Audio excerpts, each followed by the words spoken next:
Okay, so good day everyone. Our topic for today is about a statistical package for the social sciences, that is SPSS. So actually IBM SPSS Statistics is a powerful statistical software platform. It offers a user-friendly interface and a robust set of features that lets you organize, quickly extract actionable insights from your data. So advanced statistical procedures help ensure high accuracy and quality decision making. All facets of the analytic life cycle are included, from the data preparation and management to analysis and reporting.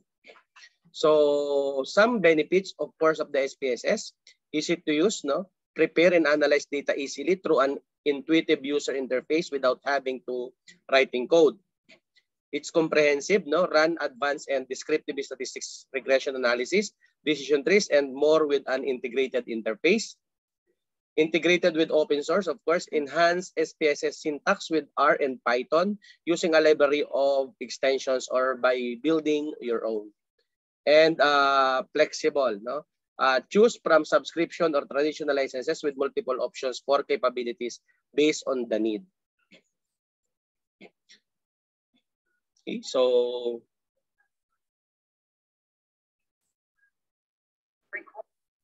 now I will share to you the discussions on the tutorial of SPSS by academic lesson. I just want to acknowledge the academic lessons YouTube account also.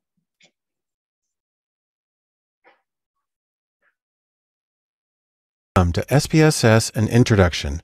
I'm Barton Polson, and in this course, we're going to look at the statistical program SPSS and some of its basic functionality and give you an idea of what it can do and how well it might work in your own data work.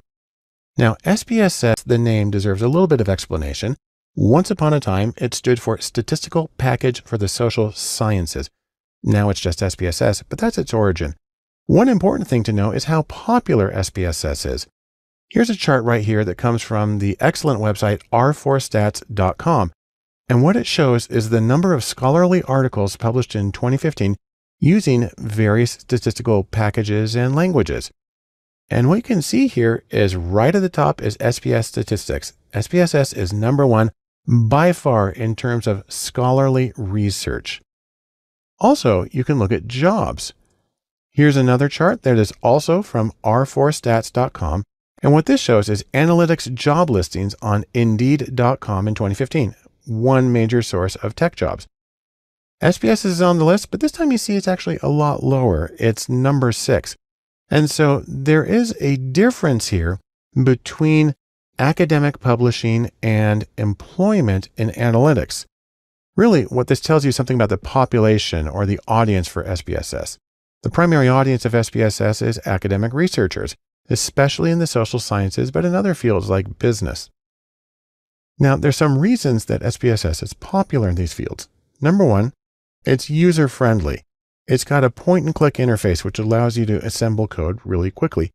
You can save that code as what's called a syntax file, and then you can reuse it, you can adapt it, and you can share it with others. Also, SPSS is really well adapted for data from experiments, where you're comparing means via t-tests and analysis of variance, with several important options like effect sizes and power analysis built in. And so those are some of the reasons for SPSS's popularity, especially within academic research. In sum, we can say a few things. Number one, SPSS, despite being developed about 40 years ago, is still popular.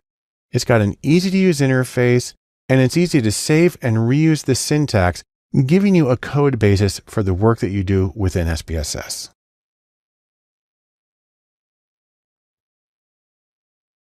The first thing we need to talk about in SPSS in introduction is setting up and getting ready to do the work.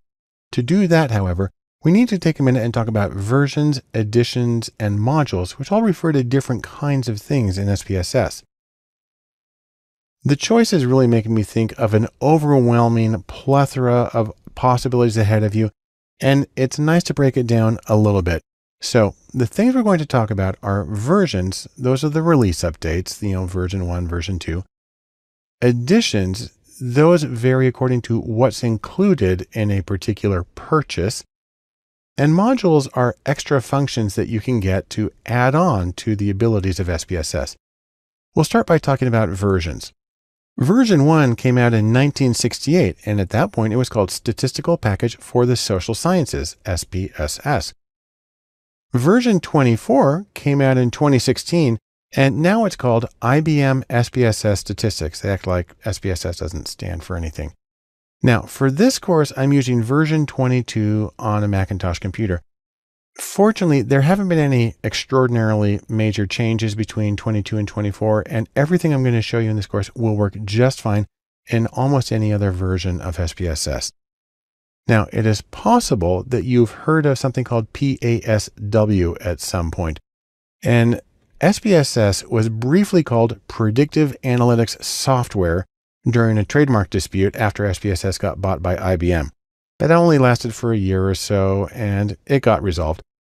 The important thing to know is that no matter what version you're using, the files generally are highly compatible between versions.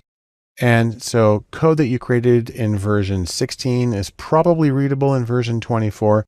There are some backwards compatibility issues for advanced functions like automatic modeling and so on, but most of it is consistent all the way through. Now, we also need to talk about editions of SPSS. And there are a few major choices here. There's the base edition, the standard edition, the professional edition, and the premium edition. And they differ by price, and they differ by the functions that are included with each edition. So for example, in base, you get basic statistics, you get linear regression, you get clustering and factor analysis. On the other hand, standard adds on to that logistic regression, generalized linear models, and survival analysis. It also adds drag and drop interactive tables. The professional edition adds to that data prep, forecasting, decision trees, and imputation methods. And then finally, the top of the line premium edition of SPSS adds bootstrapping, complex sampling, exact tests, and structural equation modeling. And so each one adds on a number of other functions. Now, this is the product pricing as of August of 2016. And you see, for instance, that SPSS starts in the base at $1,170 per year per person. So it's an annual license. And it goes all the way up to nearly $8,000 per user per year. And so it gets really expensive. However, I want to say this, don't panic. There are other ways aside from having to sell your house to get SPSS. Number one, there is a free trial, and you can download SPSS and you can try it for 14 days. And during that time, the best way to do this is see if you can make a business case and get somebody else to buy it for you. There is also academic pricing. Student pricing for SPSS starts at $35 for 6 months. It's not the super duper version, but it is absolutely sufficient for doing the majority of academic research. Now, we also need to talk about modules. And these are the components that add extra functionality to SPSS, and they're the things that differentiate the different editions primarily. The available modules include advanced statistics, bootstrapping, categories, complex samples, conjoint, custom tables, data preparation, decision trees, direct marketing, exact tests, forecasting, missing values, neural networks, and regression. So that's 14 additional modules. And that sounds like a lot, but if you can compare it to the 9,000 packages that are available for R, there's a difference there. The other major difference is that these packages, they cost money. So you need to work that into your budget.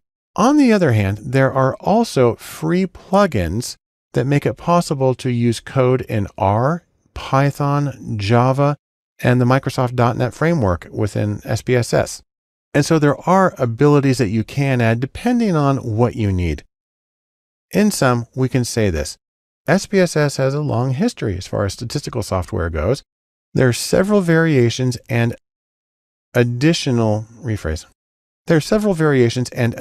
that you can make to it by adding extra modules. On the other hand, it can be very pricey, so it's something to consider when you're doing the cost-benefit analysis of SPSS. The next step in SPSS and introduction and setting up is simply taking a look at SPSS and seeing what the program's like. And the easiest way to do that is to just open it up. When you first open SPSS, you'll get this introductory splash screen that gives you an opportunity to open up some files, recent files, and learn more about various things that you can get from SPSS. If you want to, you can click on this box, don't show this dialog in the future, then you won't have to deal with it again. You can also just press cancel. And that brings you to the data window in SPSS, which has a lot in common with a spreadsheet. It has these rows and columns where you have one row per case and one column per variable. But there's some very important differences between SPSS and a spreadsheet.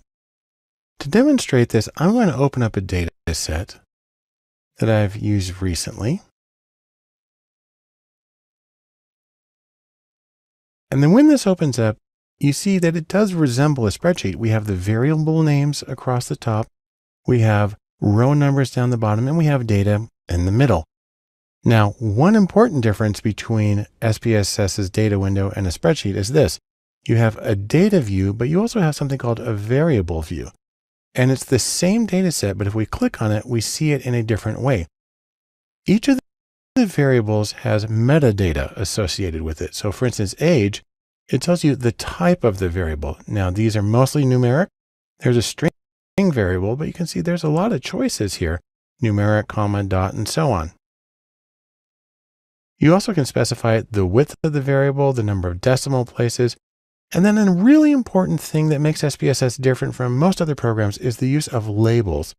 This column right here shows variable labels. And the idea is we have a short one-word variable name over here on the left. And if you use a very old version of SPSS, they were limited to 8 characters, and you ended up sometimes with very cryptic names.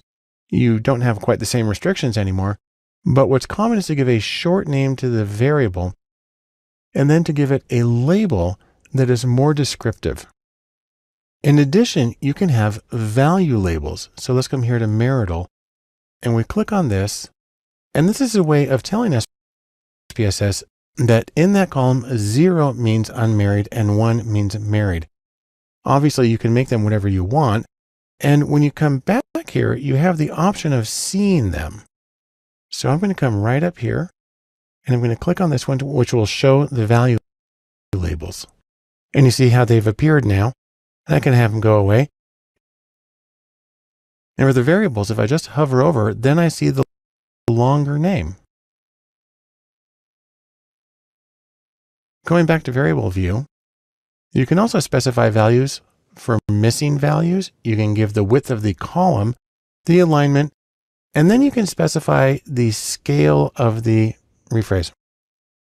And then you can specify the level of measurement. Now, SPSS uses 3 values: scale, which is a interval or ratio level measured variable; ordinal, which is ranked data; and nominal, which is categories. You also have the option of specifying whether something is an input variable, a target variable, or both. There are certain functions that use those, but most of the time that's not a big deal. And you see that in this demonstration data set, those haven't been changed at all. So the first window in SPSS is this data window, but there's more to SPSS than that. So for instance, let's make a very quick graph. I'm just going to make a simple chart here. I'll come and make a histogram of age and hit OK. And so you see, I have a graphical user interface with drag and drop menus that allows me to assemble my commands this way. I hit OK. And then what we get is another window that opens up. It's super tiny up here, so I'm going to make it much bigger. And this is the output window. So it's a separate window. The data is in one window. And when you do an analysis, you get a separate output window. You can actually have multiple output windows. And what this one does is it has the graphs or any statistical analyses we do. It also has a table of contents over here that you can collapse things or you can expand them. And an important thing is I've got it set so it shows the code that SPSS generates behind the scenes to create this analysis. And the neat thing about that is you can actually use that code and you can manipulate it directly. This code is called syntax in SPSS. Now, by default, SPSS opens up only a data window and an output window, but you can get a syntax window as well. So in fact, let me do that. I'm going to come up to File, New, and Syntax. And this is a very blank window, but it's one that you can type in. Or you can also use the drop-down menus to put a command in there. So I'm going to come back here to the recent command, and I did a histogram. And I could press OK again, but now what I'm going to do is I'm going to press paste. And what that's going to do is it's going to get the code for that chart, and it's going to put it right here. In fact, this is the part that we use. And if I select that, I can hit run. I can also do Command or Control R. It runs the selection, and you'll see we get the output window again, and it's done the exact same thing a second time. But this time it did it from a window where I'm able to have the text. Now, a lot of people are uncomfortable with syntax and they like the drag and drop menus. But a really important thing about this is it allows you to save your analysis so you can repeat it again without having to go through all the menus. You can simply paste the syntax from the dialogues into a syntax file, and then you can repeat it as many times as you want. It's also really easy to modify things when you do it that way. And syntax files are just plain text files. They're saved with the .spss extension, but they read just like plain text files. Now, these are the most important elements of the SPSS environment. The data window with both the data and the variable view, the output windows, and the syntax windows that allow you to save the commands. And this is what gives SPSS both some of its flexibility and its power. And as you become more comfortable moving back and forth between these various windows and seeing what you're able to do, both with the drag and drops and by typing text, you'll discover there's a great amount of flexibility and power in SPSS that can allow you to do the analyses you need to do and get the insight you want from your data. We'll continue our introduction and discussion of setting up an SPSS by taking a look at the sample data that comes as part of the SPSS application. The really nice thing about that is it allows you to get started now and start working with things and see how SPSS works. The hard part, however, is that it's totally hidden. And so you need to know where to look in order to use the sample data. Now, if you're on a Macintosh like I am, then it's going to be in your applications folder under IBM SPSS Statistics 22 or whatever version you're using, then samples, and then in English, then you'll have them. In Windows, it's a little bit different. It's going to be C, Program Files, IBM SPSS Statistics 22 or whatever version you have, samples, and then English. So you have to navigate to that manually in order to be able to find those. But when you do, you'll see a bunch of files there. Now there's a few kinds in particular that are important. There are the .sav files. These are data files in the proprietary SPSS format. They can only be opened up in SPSS, usually. And there are also .sps files. And these are SPSS syntax files. They're text files with the commands that can run a number of analyses and graphs and other functions in SPSS. Now, we can try it in SPSS by having you on your computer open up the window and opening up a file called demo.save. But let me show you how it works. When you navigate to the folder with the SPSS sample files in it, again, it's several hidden layers down. These are the files that you'll find. These are the .sav data files, and these are the .spss syntax files. Now, there are other things in there. There's something called a CSA plan. That's an analysis plan. There's an XML file, and there's a few other things in there. But the majority of what we want to deal with, in fact, rephrase. But the only ones that we're going to deal with are the .sav files and possibly the .spss files. Let's scroll down here until we find demo.save. Now, please note, there's a lot of other demo files around that. So you want this one in particular, demo.sav, because that's the SPSS file. I'm going to double click on that.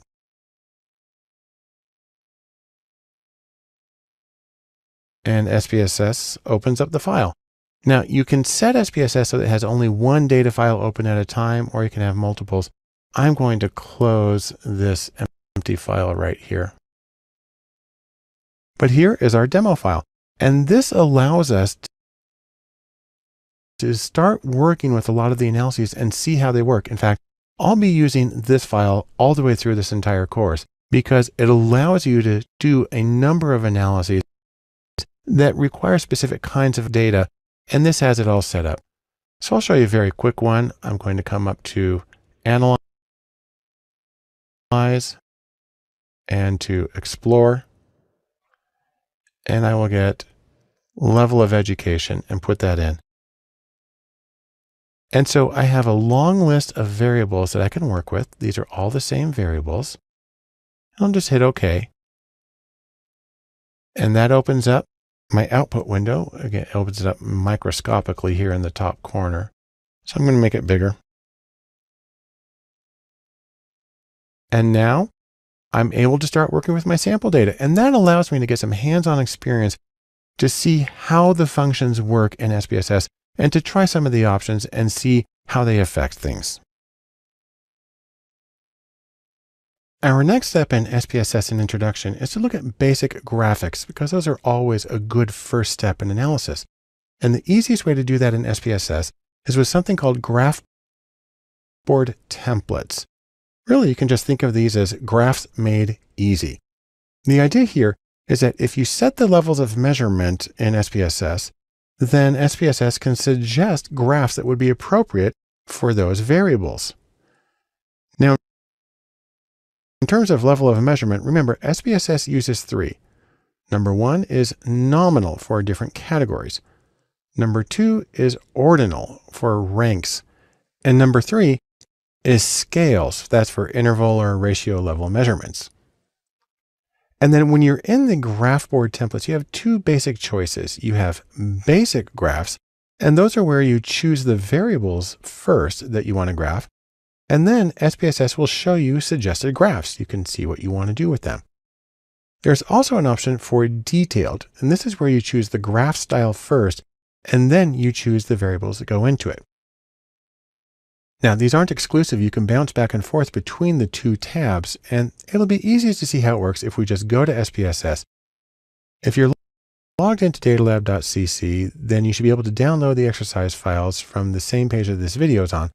Open up this file, SPSS01_3_1_graphboard.sps. It's a syntax file, and let's see what it looks like. Syntax file that you've opened looks kind of complicated, but this is really because I want to have a written record of the same things that we're going to do with the drag and drop menus in the graph board.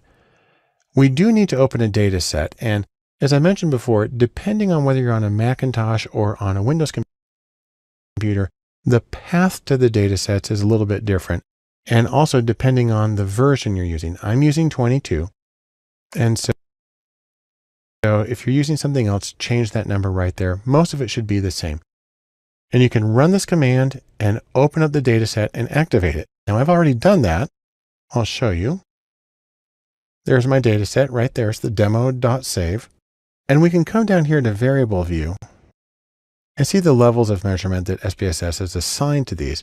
Most of them are scale. We have a few that are ordinal. We have only one variable in this data set that's truly coded as nominal, and that's gender, which is actually a string variable in this case. But I'll go back to the syntax.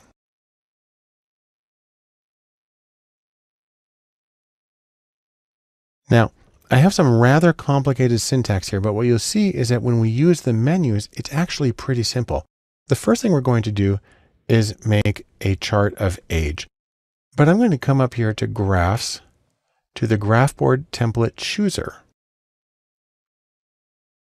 And when I come to that, you see I'm in this tab of Basic Graphs, and this is where I choose a variable, I'm going to choose age right here. And it recommends 3 different kinds of charts: a dot plot, a histogram, and a histogram with a normal distribution. We'll take the very first one that's available, dot plot, and hit OK. It puts it in the output window, which I have to maximize. And there it is. It's a dot plot. It looks a lot like a histogram of age and years. So it goes down to 18 years. It looks like it goes up to about 77, 78. And it's an easy way to get a feel of the distribution that we're dealing with. Again, the command in text and syntax is complicated, but the graphical interface makes this very easy to do. I'll go back to the syntax for a moment. If you were to paste the syntax for that command, this is what you would see right here. And it's a way of saving it, and you can modify it manually if you want. Now we'll do a histogram of age with a superimposed normal distribution. Again, I'll come up to Graphs, to Graphboard Template Chooser. And this time, all I have to do is come over to the right. I click Histogram with Normal Distribution and hit OK. Expand the output window. And it's really simple. Now, both of those charts that I showed you were with age, which is a ratio level or scaled variable in SPSS terminology. We can also do this with categorical variables. I'll use gender and make a bar chart. Come back up to Graphs, hit Graphboard Template Chooser. And when I come down to gender, you'll see that the recommended charts change because this time it knows it's a categorical variable. Now, if I had GPS data, I could put that in here. I can do a bunch of different things. I'm just going to do a bar chart because that's the easiest to deal with. I'll hit OK. Make the output window bigger. And there's my bar chart. And you see that in this particular data set, we have an almost exactly equal number of men and women or data on them.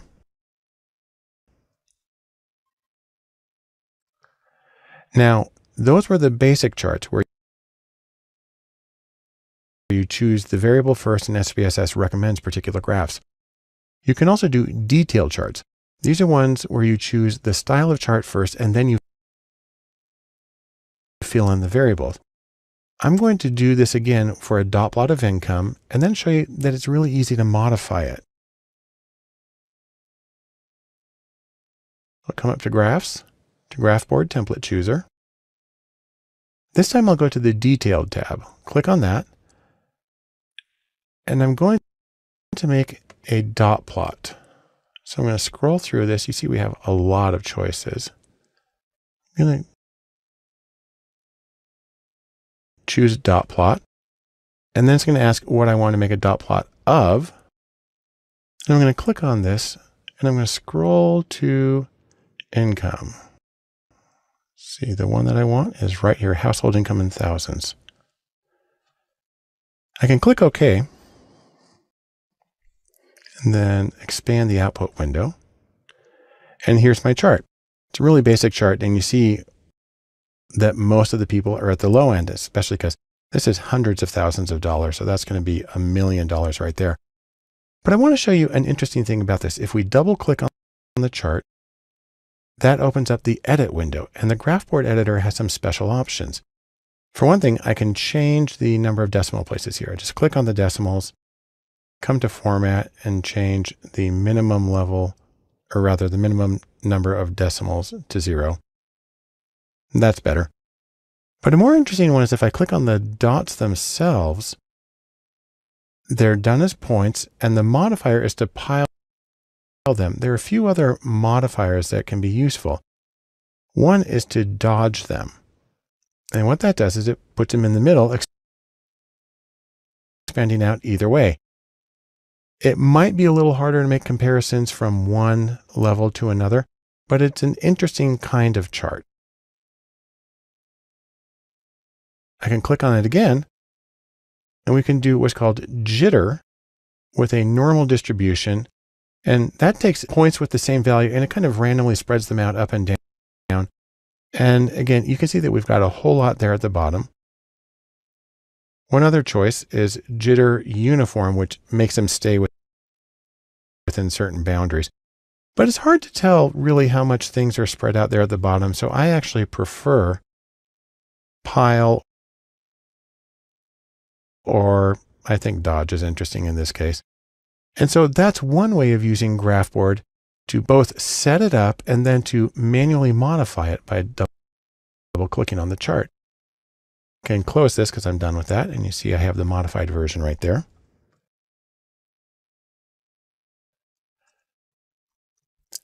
Now, we can get a lot more complicated. So for instance, I can make a scatter plot of age and income with colors for point density. There's a lot of options and you can explore them. This time I'm going to do a little bit differently. I'm just going to select this command. And again, the way I got these was by setting them up in the menus and then simply hitting paste, and it put the syntax into this syntax file so I could save it and run it later. And so I'm going to show you how that works. I've got the command here that I created using the Graphboard template chooser, and I'll simply come up and select Run Selection. And I maximize that window. And there you can see I actually have what's called a hex scatter plot, and it's showing a few different things, and it's a really neat way. And so you have a lot of options on the way you display things in the Graphboard template chooser. And while the code is complicated, the interaction with the menus is really simple. You can be creative and you can get different views on your data and try to get more insight as you're doing your analysis. The next step in our introduction to SPSS and basic graphics is bar charts. And we like bar charts for a very simple reason. They are simple, and simple is good. Or more specifically, bar charts are the most basic graphic for the most basic data, just frequencies for a simple category. It's also a very basic command in SPSS. Now, we actually have a few options on different kinds of bar charts. One, we can make a simple bar chart, so a single variable simply showing the category frequencies in that variable. Two, we can do a grouped bar chart where we break it down by some other variable. And then three, we can do multiple variables and show the bars simultaneously. But let's try this in SPSS. It's really easy to do. Just open up this SPSS syntax file and we'll give it a whirl. Once you've got the file open, you'll need to open the demo data set. We've used it before. This is the command for Mac if you're running 22, and this is the command for Windows if you're running 22. Just change the version number if you need to. Once you have the file open, we're going to make some bar graphs. Now I'm going to do it by coming up here to what are called the legacy dialogues. These are specialized one graph only dialogues that come from earlier versions of SPSS, and truthfully, I usually use these because I find them so quick and easy to deal with. What we're going to do is we're going to make a bar chart for levels of education in our sample. So I'm going to hit bar, and we're going to do a simple bar chart, and we'll do groups of cases. And all I need to do is hit level of education, put it into the category axis, and hit OK.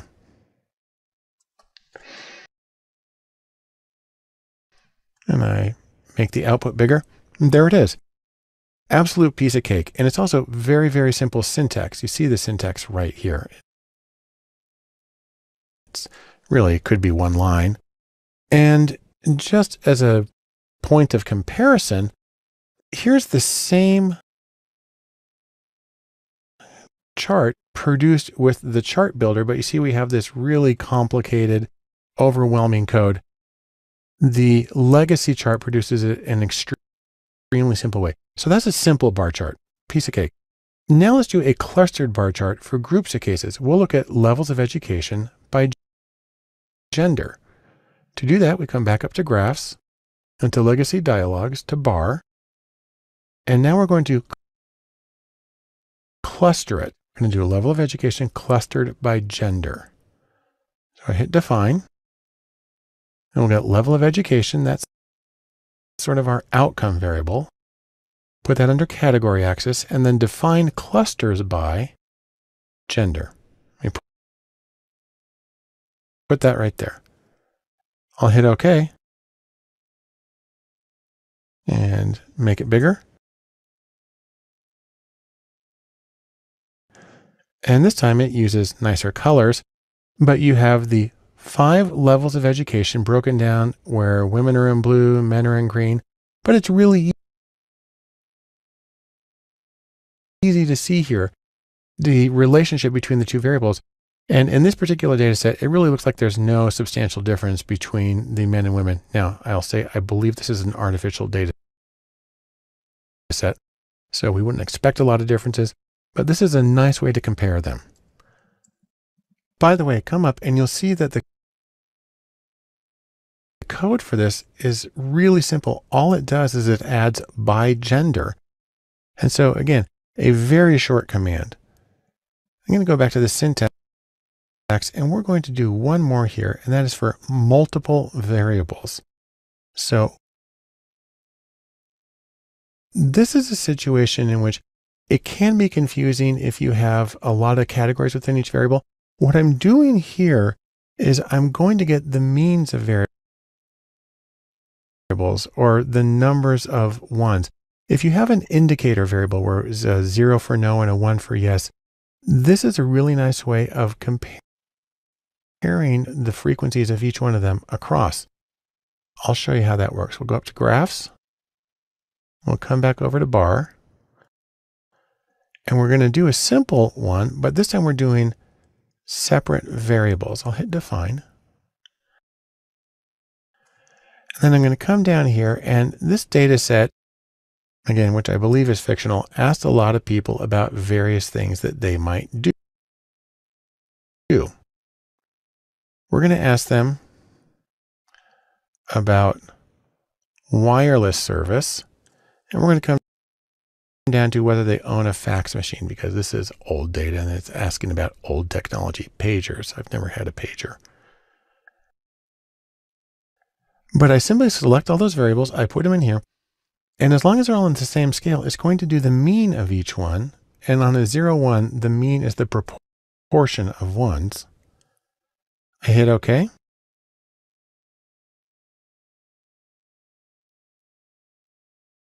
And there we have it. It's a way of looking at the distribution of multiple variables simultaneously. It's a very information-dense display.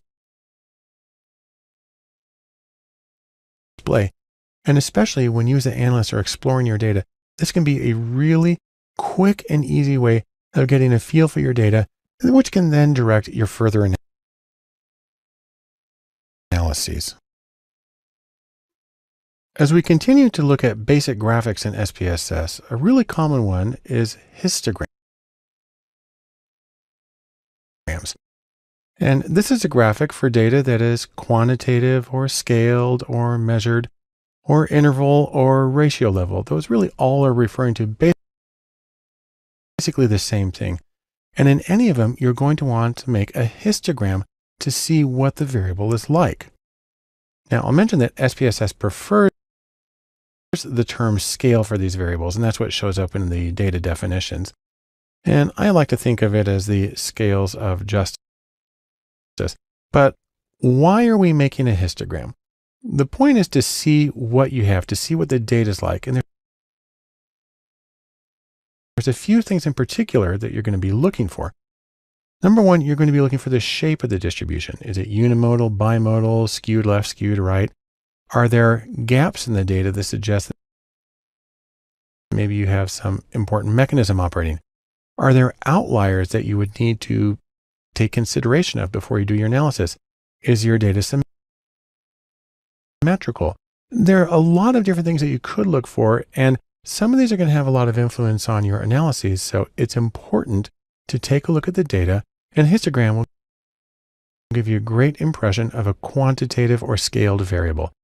We'll try it in SPSS. Simply open up this syntax file, and we'll see how it works. When you're in SPSS, most of this is really just to open up the data set. It's the same one we've used in the others, this demo data set. And here's the code for Mac. Adjust the version number if you need to. And here's the code for Windows. But once you have the data set open, you can use the commands, and it's really, really simple. All you need to do is come up to Graphs. We'll go to Legacy Dialogues, and we'll come down here to the bottom to Histogram. And we're going to make a basic histogram of age. So I click that, and I come to age. It's our first variable, and I simply click this to move it over and hit OK. I'll make the output window bigger. And there's our histogram. And from this, we can see that our distribution is unimodal. We can see it's pretty close to normal. It's slightly skewed on the high end, but not very much. And this is going to be a really good variable for most of our analyses because it meets most of the assumptions of the kinds of procedures that we might want to use. Now, if I want to make things slightly more complicated, because you see that the command for this is extremely simple, we can make a small modification. I'll show you here. We can superimpose a normal distribution. And all I have to do for that is come back to Graphs, to Legacy Dialogues, into Histogram. And I just check this box right here, Display in Normal Curve.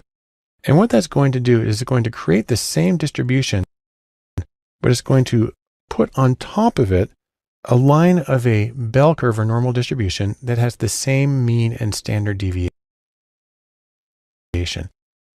And here you can see that we're pretty close to normal. And this is a nice way of confirming that.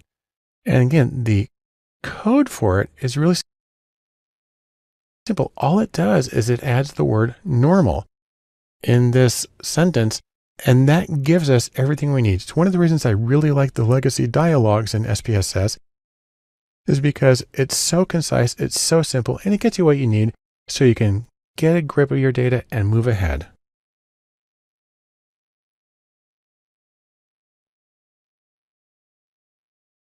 As we continue SPSS and Introduction and Basic Graphics, we should look at scatter plots, a very common method of looking at associations, or as I like to think, as a way of assessing togetherness in data. In other words, you want to see what goes with what, or more specifically, what variable goes with what other variable. So scatter plots are a great way of visualizing the association between two quantitative variables. When you make a scatter plot, there are some things you should look for, and in case you're wondering what they are, they include, for instance, whether the association between the two variables is linear. Because a lot of the procedures that are common assume that you can draw a straight line through the data. You want to check the spread of the data, especially whether the spread changes as you go from left to right on a scatter plot. That's called heterogeneity of variance, and it can cause problems with certain procedures. You want to look for outliers, either univariate, that's a score that's unusual on a single variable by itself, or in this case, what's even more significant is bivariate, where you have an unusual combination of scores. And then finally, you want to try to get some idea for the correlation or the strength of the association between the two variables. And a scatter plot will allow you to do all of those. Now, in SPSS, there are three general kinds of scatter plots that you can do. Number one is a simple scatter. It's a bivariate X and Y chart. Easy to do. Number two is a matrix scatter plot where you actually have several variables in there simultaneously. And it's a good way of looking at complex associations between collections of variables. And number three, SPSS is able to do a 3D scatter plot, but I'll have some words to say about that a little bit later. But let's try this and see how scatter plots work in SPSS, at least very basically. So just open up the syntax file and we can see how it works. When you open up the syntax file, we have the same situation where you can load the data. We'll use demo.save. And you can use this command if you're on a Mac using version 22 and this command on Windows version 22. But we're just going to make a couple of scatter plots, and it's a really basic, easy command. The first thing we're going to do is make a scatter plot of age and income. But let's come up to Graphs, to Legacy Dialogs, and down to Scatter. I'm going to use a simple scatter. That's just a basic bivariate XY chart. I'll hit Define. And all I need to do here is pick my variables for the x-axis across the bottom and the y-axis up the side. I'm going to pick age for the x-axis and put it right there, and household income for the y-axis. And the idea is maybe there's an association between household income and how old a person is. That's all I need to do, except click OK. And when I get that, I get this basic scatter plot. So I have age and years across the bottom. I have household income in thousands up the side. And you can see, of course, that most of the people are near the bottom. That's because most people make less than $200,000 a year. This graph goes up to 1.2 million. We have a marker that's a large empty circle. It's in black, and you can change the markers, and there's things you can do to clean up the chart. But it's also easy to tell the people who, for instance, make a lot of money are generally older. And so we can see in this data, there is some kind of association between age and income. But let's try to get a more nuanced one by looking at several variables simultaneously with a scatterplot matrix. Come back up to Graphs and Legacy Dialogs and down to Scatter. This time, however, I'm going to pick Matrix Scatter. I'll click Define. And then all I need to do is pick the variables I want to include. I don't have to specify X or Y because they're all going to serve as both X and Y in different parts of the matrix. I'm going to pick a few here. I'm going to get household income. I'll move it over. I will get age and move that over. I'll get address, years at current address, move that over. I'll get reside, which is the number of people residing in the house, move that. And then finally, I'll get level of education. There's nothing especially meaningful about these. They're just ones that I thought would be easy to look at. Now, as a general recommendation, if you do have one variable that is an outcome variable, you might want to put that one in first. That puts it in the first column in the first row, and it makes it easier to find it when you're looking at your analyses. But I've got my five variables in there, and I just come and press OK.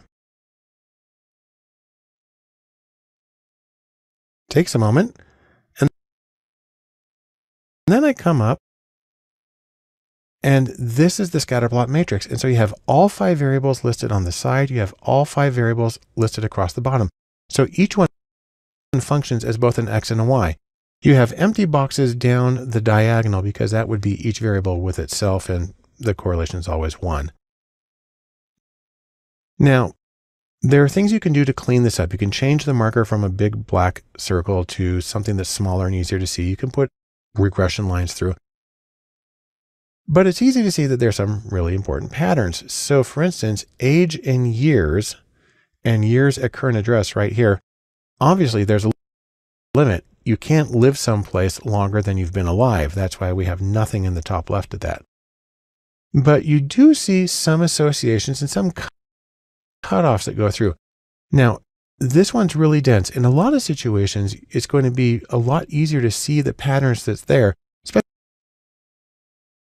if you change the markers and put in regression lines. But this gives a good idea of what you can do with a scatterplot matrix. Now, let's go back one more time to the legacy dialogues and to scatter, because you saw that there were other options there. There's a dot plot that's like a histogram, and there's an overlay scatter, which I don't want to deal with. And then there's a 3D scatter, and you might look at that and go like, oh, cool, it's interactive, it's 3D, it's a great thing. I'm actually not even going to do it because every time I've done a 3D diagram, I found it's impossible to read it clearly. It's very hard to manipulate in SPSS. And it ends up being really a bad experience. And it's much easier to look at the association between variables using a scatter plot matrix.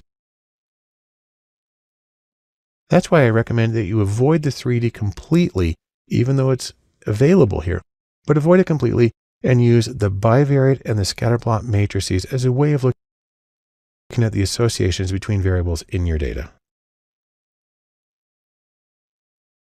Once you've done the basic graphics for your data and seen what you're dealing with, it's a good idea to move on to basic statistics. And in SPSS, the most basic version of this is frequencies. I like to think of it as putting things into buckets and then simply counting what's in the buckets. So the idea is when you have a limited number of categories in your data, then you should just count how often each category occurs. It's a first step to really some significant insight. But wait, I just want to mention that the frequencies command in SPSS can do so much more than that. And I'm going to show you how it works. For example, it can do charts. It can do bar charts and pie charts and histograms and normal distributions. And it can do a lot of statistics beyond frequencies. It can do quartiles, percentiles, mean, median, mode, standard deviation, variance, skewness, kurtosis, and so on. In fact, because of this, I like to think of frequencies as SPSS's version of the competent man character in literature and movies who can do everything well. You know, somebody like Leonardo da Vinci or Iron Man, who seems to be able to do everything. Or, you know, Marie Curie right here, because she won 2 Nobel Prizes, and what have the rest of us done? But anyhow, back to statistics. Let's take a look at frequencies and let's try it in SPSS. Just open up this syntax file and we'll see the things that it's able to do for you. As always, we need to begin by opening a data set. We'll use demo.save, and you can use this command in Mac or this command in Windows to do that. Once you have the data set open, it's a very simple thing to get the frequencies. Now, I have the syntax saved here, but really it's more as a record of what I've done because I use the drop-down menus to create these commands. So I'm going to come up to frequencies and I'm going to get the frequencies for gender and job satisfaction. To do that, I come to Analyze, to Descriptive Statistics, and then the first option there is Frequencies. And what I'm going to get is gender, which is right here. I'll just double click to move it over.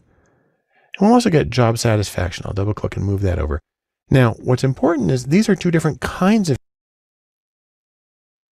variables. Gender is a categorical variable, nominal, and job satisfaction here is a scaled variable. And so normally you don't do the same kinds of things for these, but frequencies is very flexible. So I'm just going to hit OK, and we'll see the default output for frequencies.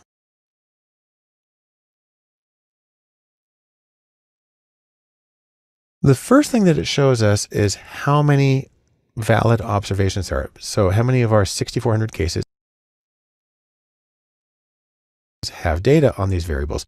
The answer is all of them. There's no missing data here. And then it comes down and it gives us frequency tables where it lists every value or possible score on the variable and then says how often each one occurs. So for gender, we have 3,179 female respondents. That's 49.7%. And the percent and the valid percent would be different if we had missing data. But we don't, so we can ignore that. And then the cumulative simply adds up to 100. And then job satisfaction, this is a scaled variable which has 1, 2, 3, 4, 5 as answers. And here you can see how many people put each of the answers. 17% highly dissatisfied, 21.8 neutral, 19.1 highly satisfied. And that's a quick look at the frequencies that we're dealing with. It's a nice way also to check if your variables are coded well. But what we can do is more than that. We can also turn off the tables and we can do bar charts using the frequencies command. So I'm going to keep those same two variables, gender and job satisfaction, but this time I'm just going to make bar charts. I'll go back to my recent commands, frequencies. And what I'm going to do is I'm going to click this. It's going to give me a little error message because I haven't changed the other thing first. But I'm going to come to charts right here. I'm going to tell it to make bar charts. Obviously, it can make pie charts and histograms as well. I'll click continue and then click OK.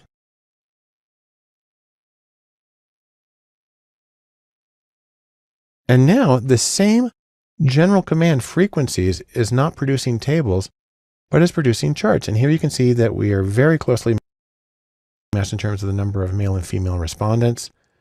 And here you can see job satisfaction sort of peaks at neutral and somewhat satisfied. And so that's a really nice thing. You don't even have to use the bar chart command. You can do it right here.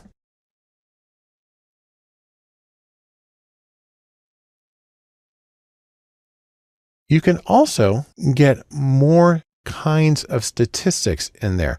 So for instance, this one, I'm going to keep the tables off, but I'm going to ask for a few extra things. In fact, let me just come back to this one. We'll go to Analyze, Descriptives and Frequencies. And this time I'm going to do age, reside, and job sat. So I'm going to remove my one categorical variable here. I'll just reset that. I'll do age, what were the other two? Reside and job sat. And then I think that's this one right here. Then we'll come down to job satisfaction and we'll move that over. So I have three variables, but they're all scaled variables.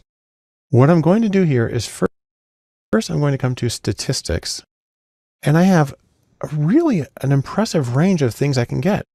I can get the mean, I can get the median, the mode. If you want the mode, I think this is the only place to get it in SPSS. I can get quartile values. Now, it doesn't do the minimum and the maximum. You have to select those separately down here. But you can also get cut points. Now, a cut point's an interesting one. The quartiles are cut points. It splits the data into 4 equal size groups with the same number of people in each. Sometimes you want something other than that. So for instance, I know that if you're doing propensity scores, it's not uncommon to use 5 equal groups, quintiles. And also there are situations in which you want not the most extreme scores, but near the most. And so I'm going to put, for instance, the 2.5 percentile and the 97.5 percentile, because those frame the middle 95% of the data. I can also get the standard deviation and the variance. And is there anything else I want right here? I want skewness and kurtosis. I'm going to hit continue. Then I'm going to come back to this one. I'm going to turn off the frequency tables because otherwise I have a lot of different possible answers here. I'd have a lot going on. I'll hit charts, and this time I'm going to ask for histograms, and we'll put a normal curve on top of each histogram. Click continue and click OK. And so here's what we get. It starts with the statistical output. Here are the 3 variables I selected. It gives us the mean, the standard deviation, the variance, skewness and standard error of skewness, kurtosis. We have the minimum and maximum scores, and then the percentiles. Now it's a funny list here because I've got 3 things intermingled. I have the quartiles. That's something I asked for. So we have the 25th percentile, the 50th percentile, and the 75th percentile. Those are the quartile values. I had the minimum and maximum up here, so those are the 0 and 100% quartiles. But I also asked for quintiles, and so that splits it at 20, 40, 60, and 80%. And then finally, I manually entered the 2.5 percentile and the 97.5 percentile. And so they're all put there together, but it's really easy to see the changes in the distribution. Beneath that, we have the histograms, and we have each variable has its own histogram along with a normal distribution with the same mean and standard deviation laid on top. Age is pretty close to normal. Years at current address, however, you can see is really skewed because most people haven't lived there that long. And then finally, job satisfaction is a little flatter than we would expect if it were normally distributed. The point of this is that I'm able to do a tremendous amount of statistical and graphical work using a single command, the frequencies function in SPSS, one of the most versatile commands you'll ever use. In our previous movie, we looked at the power of the frequencies command, but for basic statistics, another very common choice is descriptives within SPSS. The neat thing about descriptives is it allows you to achieve maximum density. That is, how to get a lot of numbers on a lot of variables in just a little space. That's what descriptives is really good for. On the other hand, there is a restriction. It works only with numerical variables, but that's a lot of the data that you might have. And if you have that, it can give you things like the mean, the sum, the standard deviation, the standard error, the variance, the minimum and maximum, the range, the skewness, and kurtosis.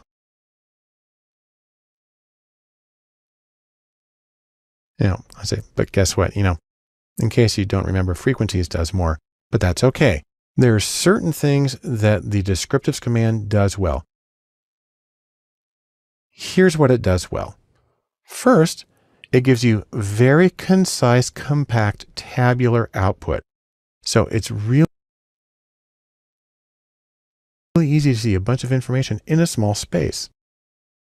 Second, it's a really quick way to find obvious errors in coding in your data.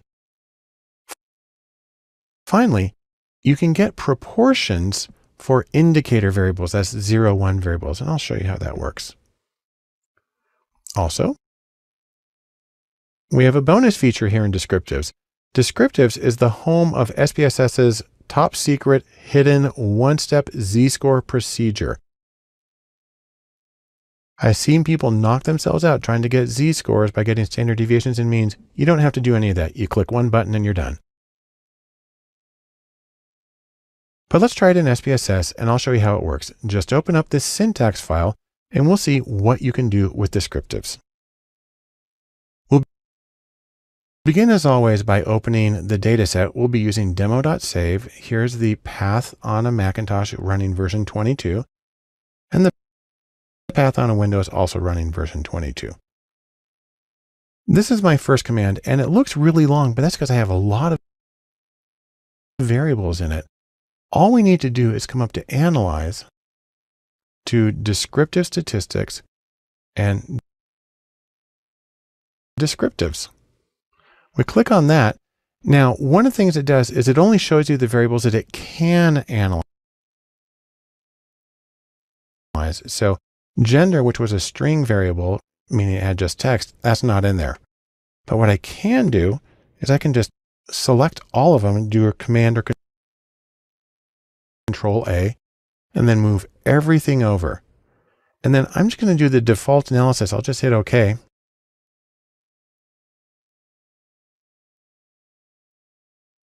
And here's our output.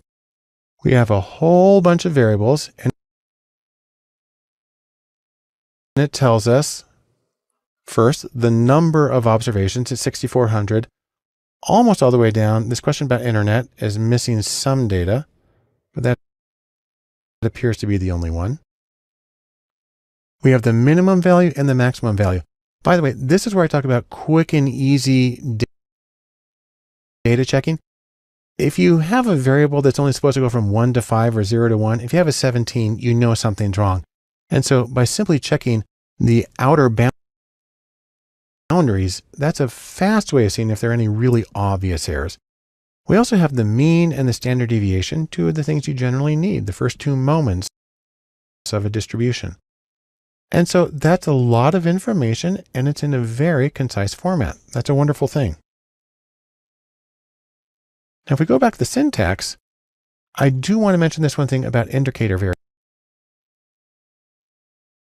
variables. I said it earlier. It's this. If you have indicator variables, that's a binary or dichotomous variable that has only two possible values, and if that variable is coded as 0 and 1, then you can in fact get the mean of it, and it tells you something. It tells you the proportion of observations that have ones. And this works best if you use the standard programmer format of 0 equals false or no, and 1 equals true or yes. And strangely, in this particular data set, that's true for most of the variables, but not the last one or two in demo.save. And I have no idea why they switched that, but it's something that you want to check in the coding before you go ahead and do it. And so if I go back to the output, you can see, for instance, that most of these, wireless service down through owns fax machine, those are all 0 ones, where 0 is no and 1 is yes. The mean right here tells us that 99% of the people own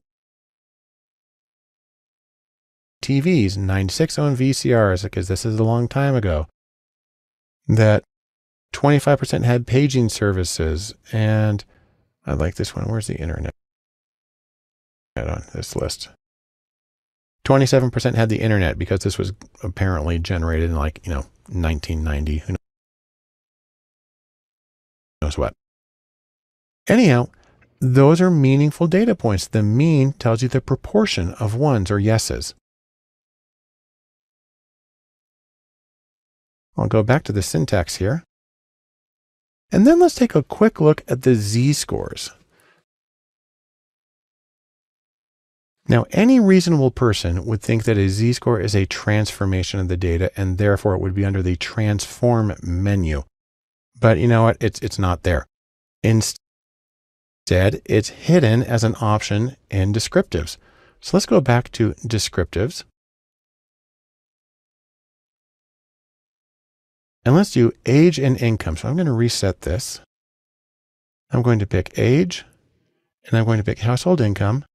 And I'm going to get both of these as z-scores, because a lot of procedures work a lot better if you have z-scores. All you have to do is this. Click Save Standardized Values as Variables. And if I hit OK,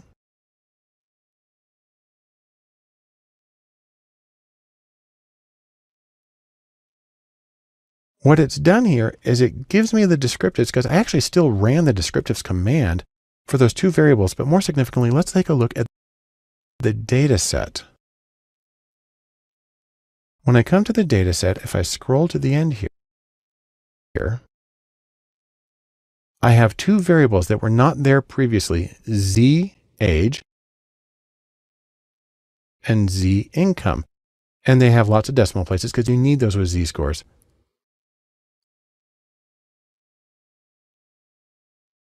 Now, rephrase. Now, under normal circumstances, you would want to save this into the data. I'm not going to do that because this is one of SPSS's built-in default data sets. But I do want to show you that we can do one other thing here. Let's go back and get descriptives for those z-scores. So I'm going to come to Analyze, Descriptives. I'm going to reset this. Come down to see our two new variables.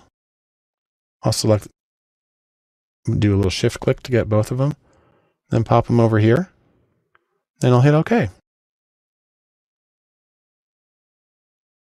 And as you would expect, a z-score has a mean of 0 and a standard deviation of 1. And we didn't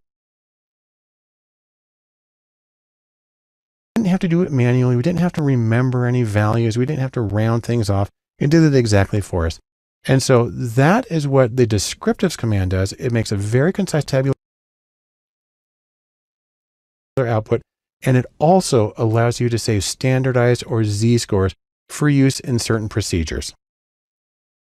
For a final look in SPSS at basic statistics, we'll look at the explore command. I like to think of this as a way to get a lot closer, get a little macro view on your subject, get closer and see what's there in detail.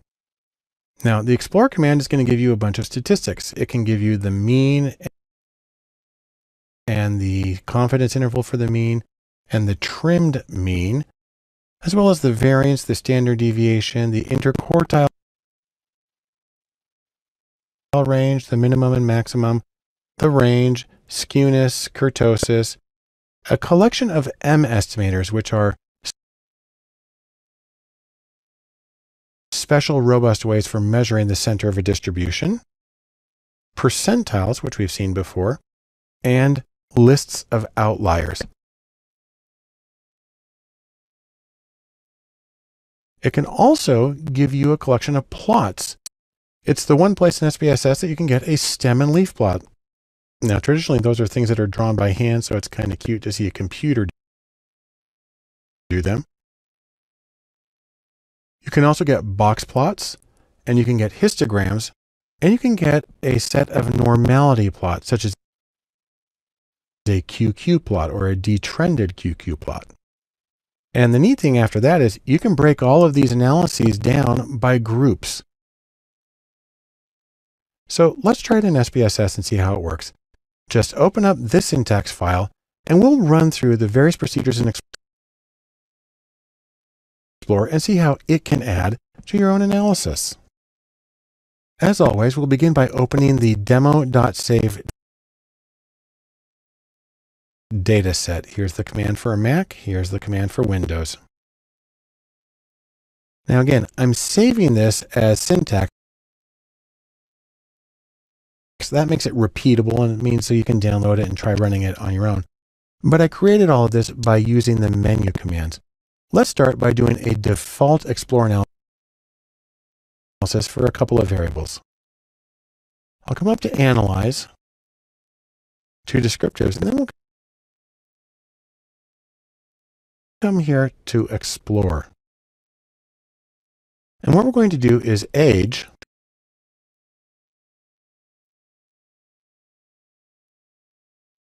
and income category.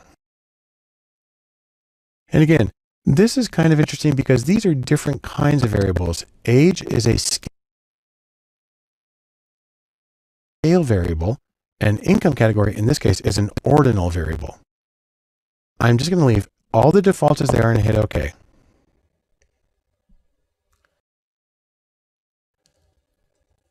And here's what we get from this. First, we find out whether there were any missing cases. There weren't in this situation. And then we get a collection of descriptive statistics for these. We have first for age, then for income category. We have the mean with the standard error, the confidence intervals, the 5% trimmed mean, median, variance, standard deviation, minimum, maximum, range, interquartile range, skewness, and kurtosis, along with their standard errors. And so there's a lot of information there. And we scroll down, we find the same kinds of information for income category in thousands. Now, remember, some of this you wouldn't normally want to use because income category in this case is not a scaled variable. And a lot of these things,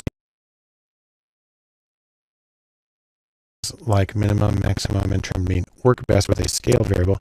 But SPSS is able to kind of run it on everything, so interpret with caution. Then we come down and look, we have a stem and leaf plot. where this is age, which in our sample is 2-digit numbers. And so this means 1, 8, 18, and each of these leaves, each of these numbers over here is a leaf. That represents 10 cases. Remember, we have 6,400 cases. So we have about 640 numbers right here. And you can see, for instance, that the 30s appear really common, late 30s, and that we go up to somebody in their late 70s. And so that's an easy way to see what's going on. Simultaneously, we get a box plot. And the nice thing about this is you can tell really quickly there are no outliers on the page, not on this particular data set. We do the same thing with income category. And this definitely looks funny, but that's because there's only a few possible values, 1 or 2 or 3 or 4. And it's drawing it, so it looks a little weird here. But we can kind of get the box plot as well. See, there's no outliers on this kind of variable. Again, not normally something we do with the rank order variable, but it's possible here.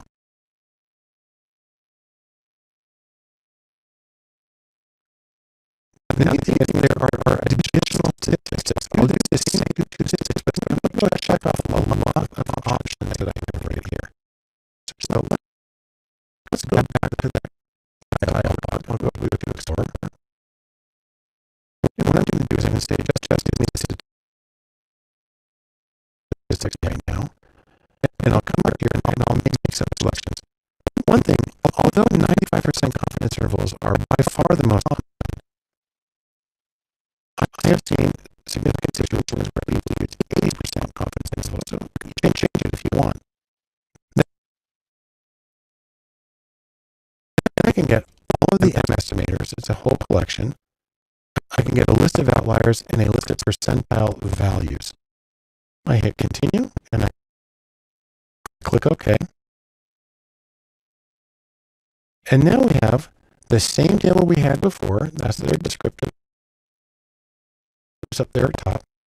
Then we have the M estimators, and this is 4 different robust measures of center. Again, all of them are trying to give us something equivalent to the mean. And you see in this case, Huber's M estimator, Tukey's byweight, Hampel's M estimator, and Andrews wave. The numbers are all pretty similar. I mean, it goes from a low of 41.18 to a high of 41.52, but they're all really close. And each of these has specific parameters that go into them. You can't adjust them in the dialog box, but let me just return to the syntax for 1 second. You see here, these are the parameters for each of the M estimators. You could change them here if you wanted to. I'll go back to the output. Then we have percentiles, 5, 10, 25, up to 95. And then it gives us the case numbers for the highest and lowest 5 cases on each variable. And so this is a really nice way of seeing a multidimensional picture of our data. Now, in terms of pictures, an even better way is to do this with more graphs. So let me go back to the syntax for a second. And you see that we can get some additional plots. I'm going to use age and income category again, but I'm going to change what it tells us. So first off, I'm going to say, give me just the plot. So we're not going to get any statistics. I'm coming to the plots menu. And I say, well, we have a stem and leaf by default. Let's get a histogram. Let's also get normality plots. That's a way of assessing how closely your data match a normal distribution. I'll hit continue. And OK.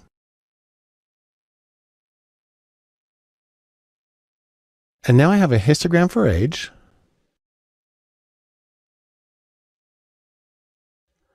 The stem and leaf plot. But this one here is normal but this one here is new.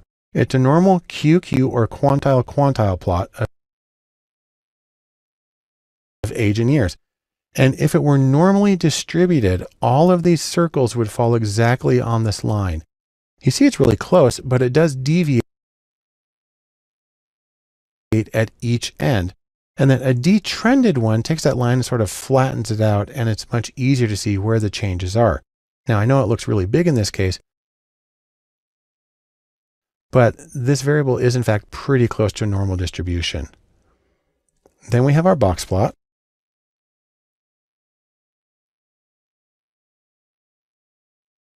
And then we do the same thing for income. We start with a histogram, our stem and leaf plot, and our normal QQ plot. Again, a little weird because there's only 4 possible values in this data set, but they all fall pretty well on the line. And there's our detrended plot. And then finally, the box plot that we saw before. Now there's one more thing we can do with the explore command, and that is we can take some of these analyses and break them down by groups. So if we go back to the syntax, we'll see I'm going to do income and break it down by gender. Let's go back to the menu here. Go to explore, and I'm going to reset this.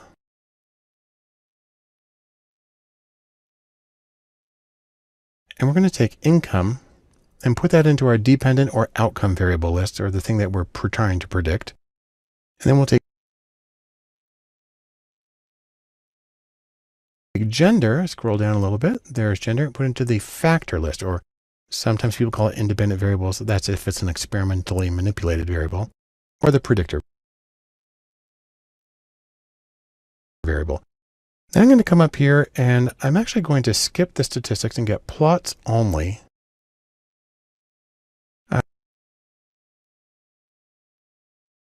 I don't want a stem and leaf, but I will get a histogram. I'll get the normality plots. And now, because I'm breaking it down by groups, I can check the spread versus level with the Levene test. The idea here is that the data should be spread out approximately the same amount for each of the groups, so we can compare them using some uniform statistics. I'm going to do what's called a power estimation here. Click continue, and then OK.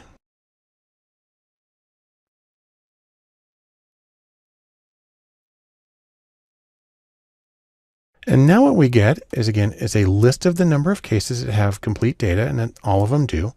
There's no missing data. We have a test of normality. And what we see here is, based on both of these, that the data for neither group is normal. That's okay, because we knew that income was strongly positively skewed. As for homogeneity of variance, whether the two groups have about the same variance or spread, you know, there is some difference, but they are not statistically significant. And so it appears to be the same for the men and the women, which is good in this particular data set. And then we can come down and see the histograms. First for women, and you see it's got a really strong skewness there. And the same thing again for men, really strongly skewed. Then we get the normal QQ or quantile plots. And again, if it were normally distributed, all of these points would fall right on this line. It's strongly skewed, and so you have this really big bend in the data. The same is true for men. And here's the detrended lines where they should all be flat on that line. Instead, you get this swoosh mark instead. And so it just confirms that we're not dealing with normally distributed data. And what you do have is this big collection of outliers in the box plots. I'm going to do one thing. I'm going to double click on this. And then I'm going to come right up to here. And this will turn off the data labels so we can get rid of the ID numbers. And you can see that we have a lot of outliers words in both the men and both the women, and there's no really obvious differences between the two groups. And the spread versus level plot is something that you can use if you have multiple levels, that it can help you select a kind of power transformation, a square root, a reciprocal, a square, or something like that. But that's a more complicated topic and something for another day. And besides, it appears that we have relatively homogeneous variance in the two groups. And so we'd be good to go ahead and do our other analyses. And so those are some of the options in Explore. And that's where we'll end our discussion of basic statistics. But you can see how they can be used to see how well your data meet the assumptions of the procedures that you use, and then really how well you can make inferences from your sample to other groups.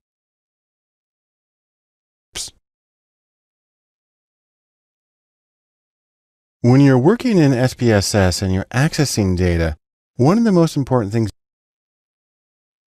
you can do is to create labels and definitions for your data. I like to think of this as the statistical version of Alice in Wonderland and the caterpillar, asking her to explain herself. You need to explain yourself, or more specifically, when it comes to your data, you need to tell SPSS what do your data mean. Now, that is the data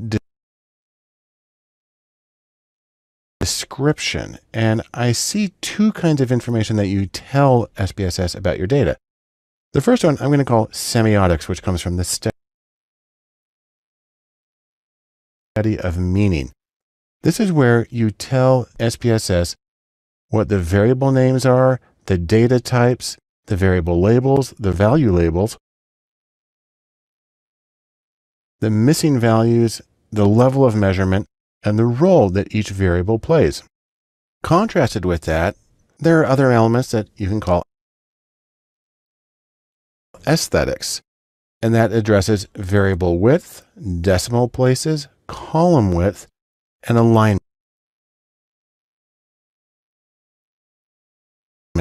And these are all settings within the data window of SPSS.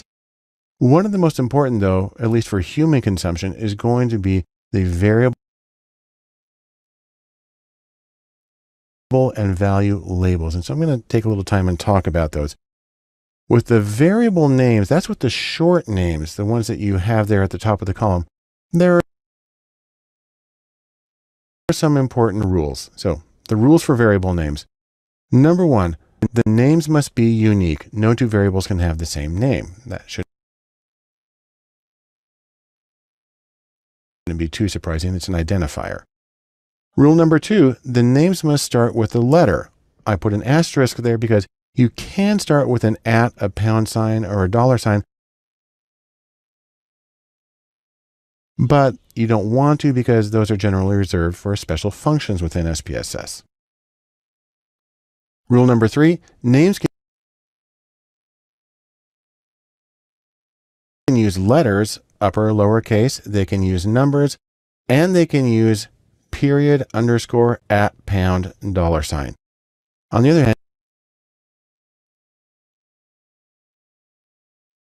don't end with a period. That can cause confusion with the command terminator. And don't end with an underscore because that's used for automatic variable names when SPSS is doing computation.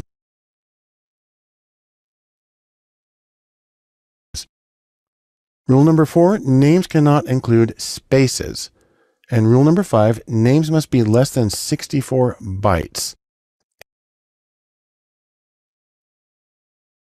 In most text coding systems, that's 64 characters.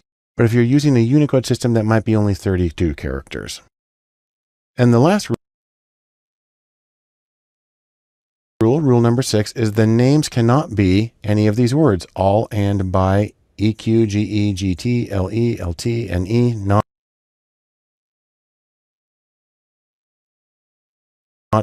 or, to, or with, because those are all reserved function names within SPSS.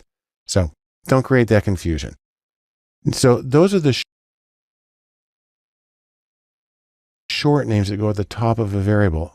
On the other hand, the label that you associate with that, you can give it a more descriptive name. Those are the variable labels. And so there are a few rules for those. Rule number 1, they must be less than 256 bytes. That actually means they can be really long.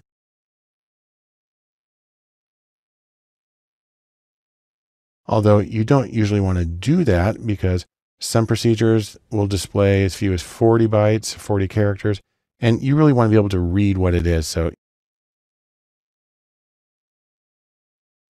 you want to keep it short, but you can go longer if you need to. Rule number 2, the labels must be enclosed in quotes. Although I'll tell you, they need to be straight quotes, the vertical ones, and not the curly quotes, or SPSS chokes on those. Rule number 3, labels can include any character, including spaces, which is something that you can't have in the variable name, but you can put it here. So that allows you to put labels that sort of float on top of the variable names. And those can show up in the variable lists. They can show up in the charts and the output that you create. Another really important one is value labels. So you may have a variable called gender and you may put zeros and ones, but do you remember what those zeros and ones are? So I'm going to show you some ways of dealing with that. The most important thing is to put value labels on there. So here are the rules for value labels. Rule number 1, they must be less than 121 bytes. So that actually is really long. You generally want to keep your labels pretty short. Rule number 2, like the variable labels, the value labels must be enclosed in quotes, and they need to be the straight quotes and not curly quotes. Rule number 3, labels can include any character, including spaces. That's good. This is an interesting one. Rule number 4, the value labels do not need to be unique. That is, more than one value can have the same label. So you might have the numbers 1 through 9, and it could be that 7, 8, and 9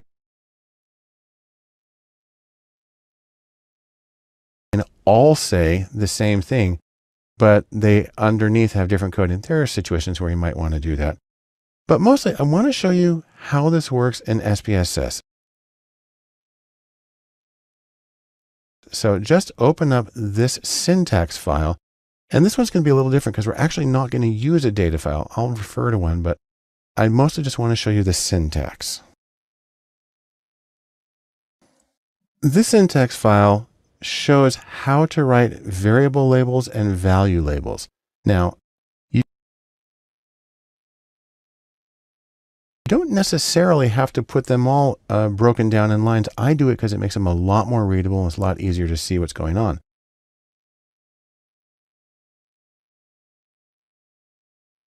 The first thing is the command variable labels. Because it's an SPSS command, it's written on all capitals. And then what you do is you write the short name of the variable. And then you have at least one space, and then you have straight quotes, and then the long label. So here, for instance, I've got var01. That would be the first variable. And then this is its label written out. And you don't need to have anything after it. Don't need any commas or question marks or semicolons or anything. You just go to the next one. Now I put it into another line because that makes it easy to follow. And I run them all through here. I'm going to make one important recommendation. If you have a dichotomous variable or binary, one that has only 2 possible values, and gender might fit into that category, let me recommend this, that you code it as zeros and ones. A lot of people use ones and twos, but that gets confusing. If you code it as zeros and ones and name the variable after whatever the one is. Now, when it comes to male and female, I generally give ones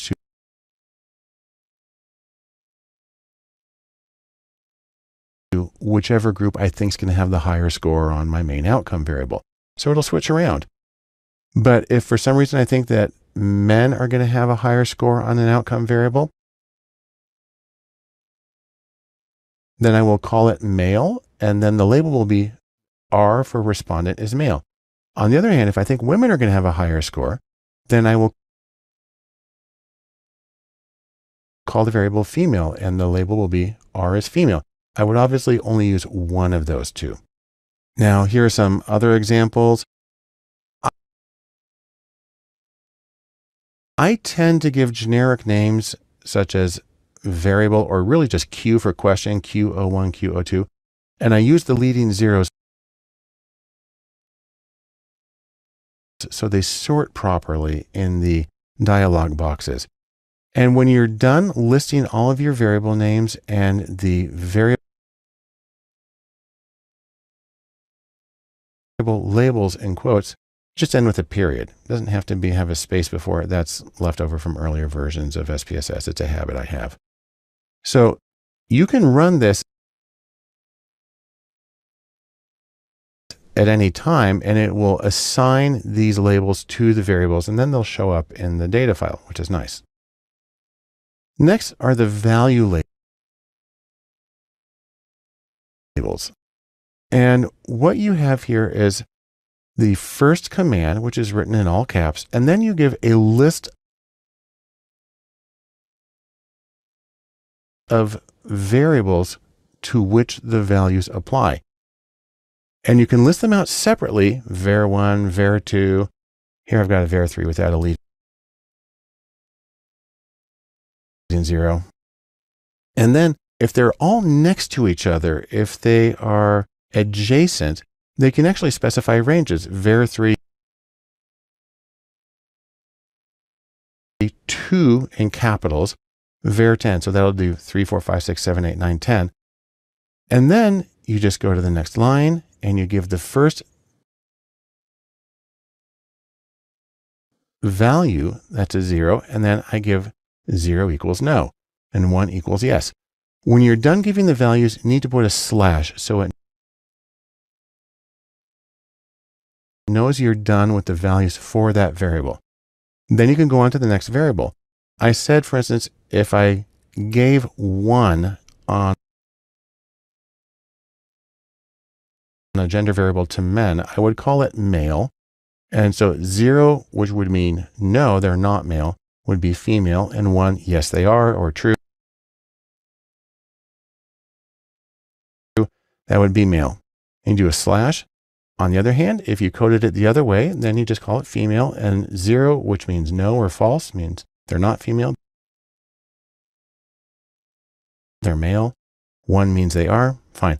Obviously, use just one of these. I do the slash, and then I could have a rating variable. Say, for instance, a lot of people call it a Likert scale. It's just a rating scale. And I could do rate 01 to rate 10, and I can specify every value. So this is a 5-point scale from strongly disagree to strongly agree. Finish with a slash, or maybe you have a different kind of scale. Here at the end, I have scale 01 through scale 02. That's an 11-point scale, but I only mark the two ends, the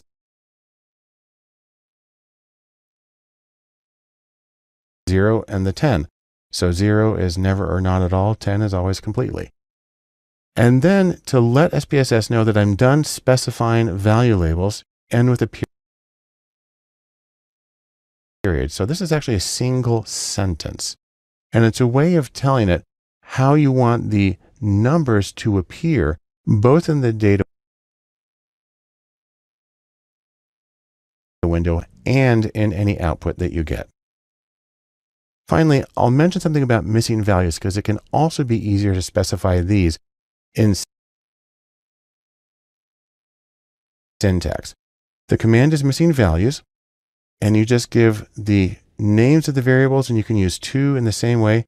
And then in parentheses, you put the number that is assigned to missing values. 99 is common, so I've got that there. And then you can do a slash if you're going to use different codes after that. I could do male through female, and here I say 2 through high, and really what that means is anything other than a 0 or a 1 is missing. So if I accidentally type in a 7, it's missing. And then here I specify several different values. I can put 7, 8, 9. So if any of those show up, those would be considered missing values. Do what you want. The nice thing is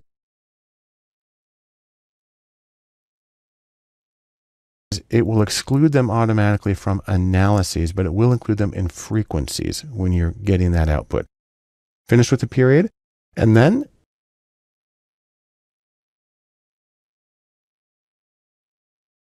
you just run these like you do any other command, and it's going to do a lot to clarify your data and make it easier to follow your analyses and reconstitute your work in the future.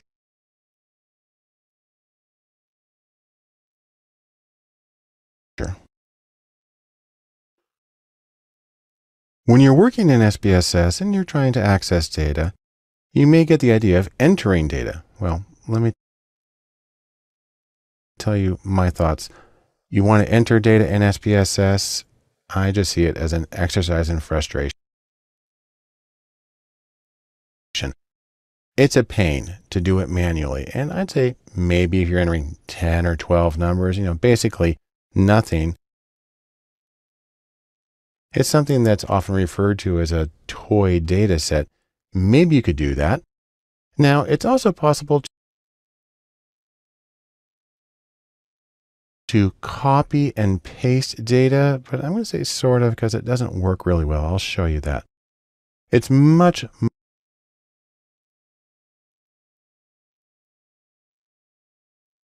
easier to just import the data from a CSV file or text file, and I'll show you how to do that in the next section.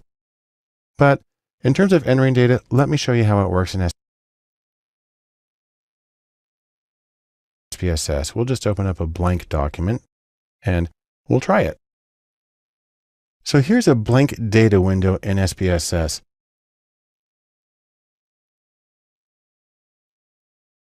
I can come right here and I can enter a number.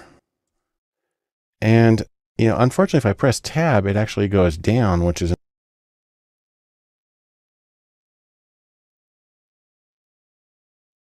an unusual behavior.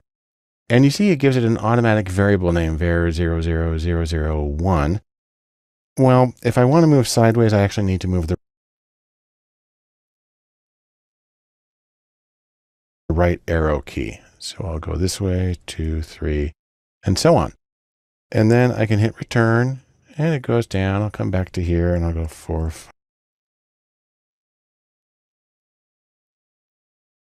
5, 6. I'll hit tab and it comes back to the beginning. So it's not the most intuitive behavior. Plus you see it gives it these generic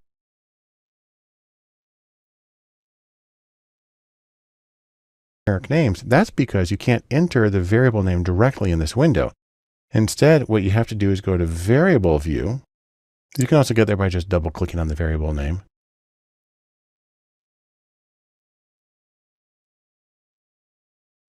Here we go. And you can enter the variable name and you can change other things you want to do.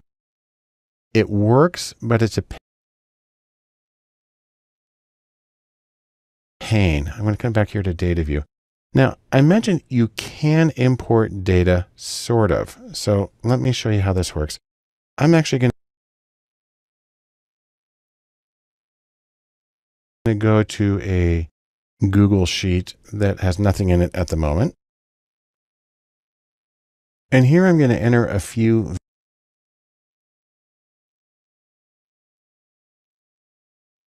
values of a few different kinds. I'll do 56, 43, and I'll enter a number J.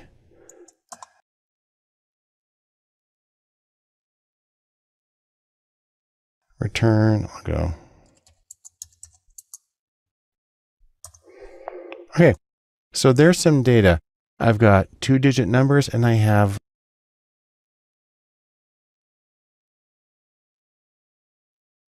letters, which will be string variables in SPSS. I'm going to copy those and we'll see how well they paste over in SPSS. So I'm going to go back there. I'll come over here to the side and I will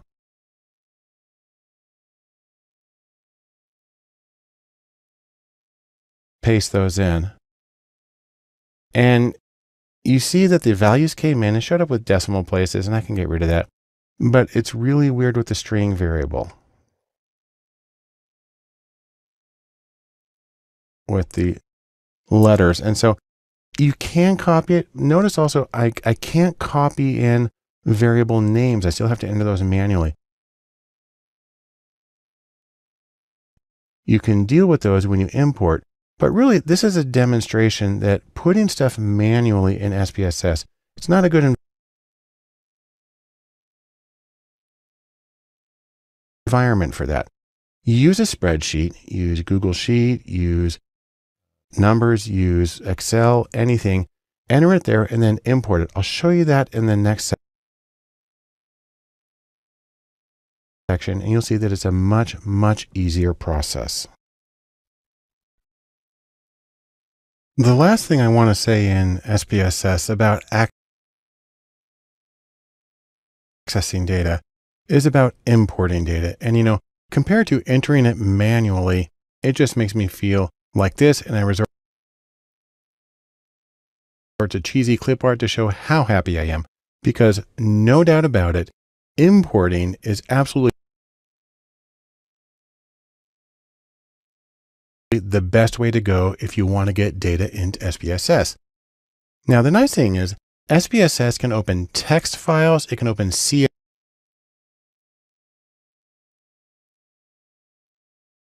or comma separated value files, and even XLSX, that's Excel files, as long as they're formatted right. Now,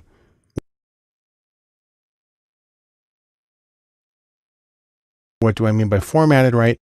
There's a term from Hadley Wickham in the R developer community, tidy data, and it's referring to something very specific. It says that your file should have only one sheet. So that's one worksheet, even though Excel can take more than that. That each column should be exactly equal to one variable. And that each row should be equal to one case. And an important thing is no funny stuff in your Excel sheet, because Excel is very flexible. And when I refer to funny stuff, I'm talking about things like macros and formulas and graphs and formatting and comments or merge cells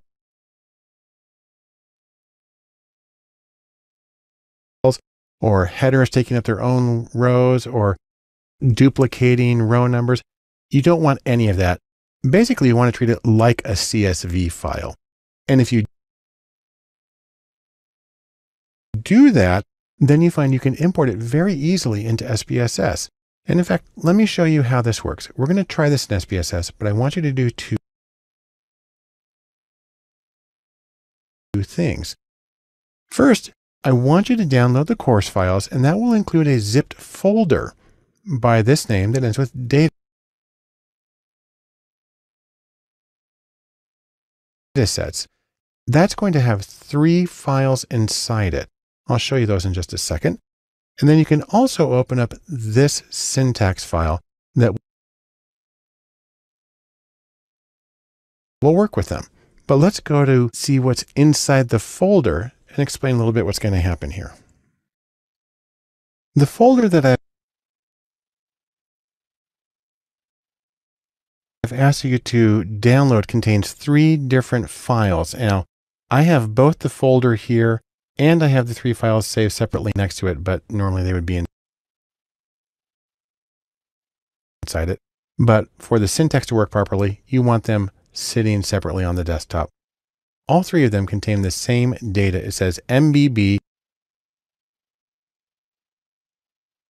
which stands for Mozart, Beethoven, and Bach, because this is Google Trends data about the popularity of search for each of these three composers' names since 2004. This first one is in CSV, or comma separated value format. The second one is a plain text file, and it's tab separated.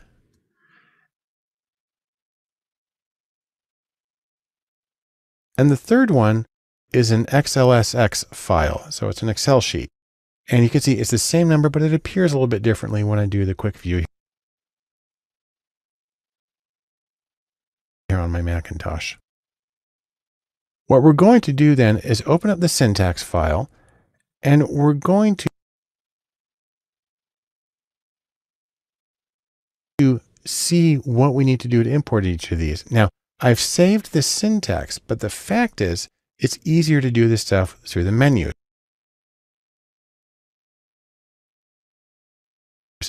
Now, I give some information here about using the file path. In each of these syntax commands, I have to specify the file location. Now, this is the format if you're on a Macintosh like I am. Of course, you'll want to change Bart to be the name of your home directory. If you're on a Windows computer, you're going to need to change it to something a little more like this, or possibly, depending on the version of your operating system, using backslashes instead. Anyhow, I'm going to show you how to import each of these, and I've got the duplicate information here in the script in case you want to run it that way, but it's actually really easy to do it from the menus. So here's what I'm going to do. I'm going to come up to my data window. I'll just click over to that. And my data window is empty right now. I'm going to go to File, Open, and Data. You do that if you're opening an existing SPS file or if you're importing something in a different format. Now, here I'm on the desktop. You can see my folder there, but you can't see the three data files I have next to it because right now it's only going to display files that are in the .save. That's the SPSS proprietary data format. I'm going to click on that and come way down here, and we'll start with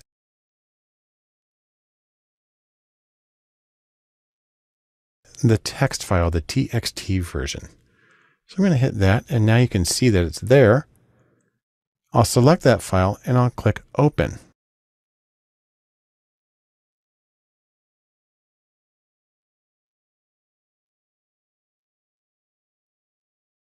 So now I have the SPSS text import wizard, and we can scroll through most of this pretty quickly. It asks if it matches a predefined format, something I would have saved somewhere else. It doesn't. It asks if they're delimited. Yes, they're delimited by tabs in this case. Are the variables included at the top of the file? You see how they show up here as the first row? Well, I click yes, and now it excludes those because it knows that those need to be in the header of the data file. Hit continue. Each line represents a case. I want all of the cases. You could sample from it if you had a very large data set, and it would allow you to do exploratory analyses more quickly than you could otherwise. It asks what delimiters appear. Now, by default, a text file, the one that I have, uses tabs, and it knows that. It asks about text qualifiers. I don't have text qualifiers in here, so I just hit continue. Don't have to change anything. Now, I have dates here at the beginning, and they are year-month. Now, SPSS can handle dates. However, it doesn't like the fact that I'm using year and month without the day associated with it. Consequently, I'm going to leave it just as a string variable, as a text variable, and it still works properly in any analyses I want to do. So that's fine. I'm just going to hit continue. I'm not changing anything here. It asks if I'd like to save the file format for future use. That's the thing it was referring to in the first dialog here. And asks if I want to paste the syntax. I could do that, but I've already got it pasted. I'm just going to hit done.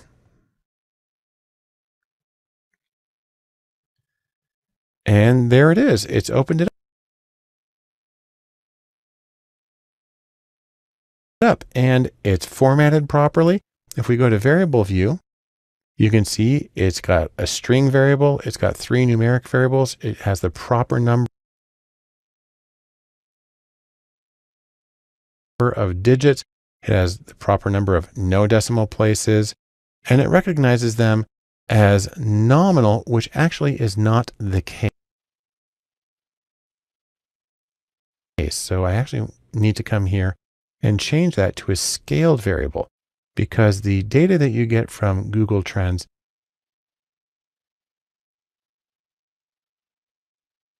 is sort of 0 to 1 percentages in terms of relative popularity of search terms. So I change that to scale, and otherwise I'm good to go.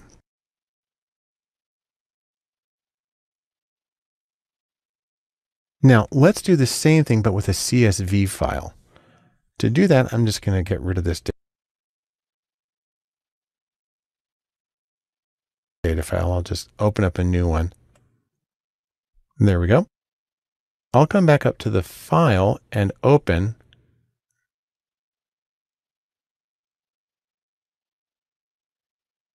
to data. This time I need to tell I'm looking for a CSV, but if you remember, that's actually under text. So I click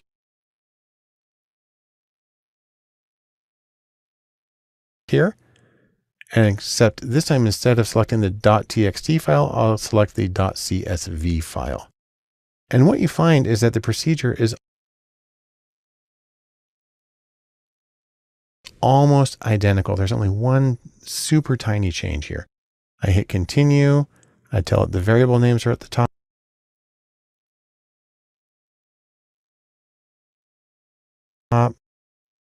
It is delimited. It needs to know that each line's a case. I just hit continue on all of this. Here's the one difference. When I did the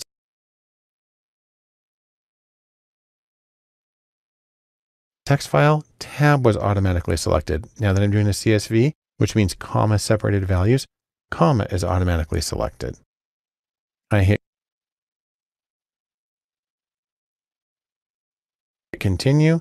It does the same thing with month. We're going to leave it as string. I hit continue, and I can hit done.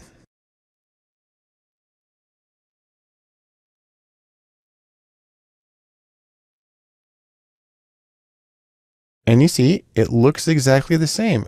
I do have the same issue though, that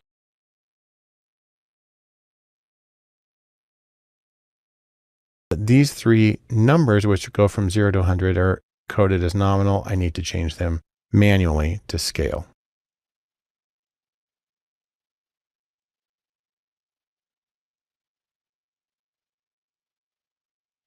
Great. And now we'll do the third one, an Excel file. Now, in a lot of programs, you get very stern warnings about importing Excel files, and there's good reasons for that. Because Excel files are very flexible and people can put a lot of stuff in there. Again, comments and changing column widths and merging cells that make it easy to use Excel just for displaying information. But if you're importing, you don't want to do that. Fortunately, I have it set up as tidy data already.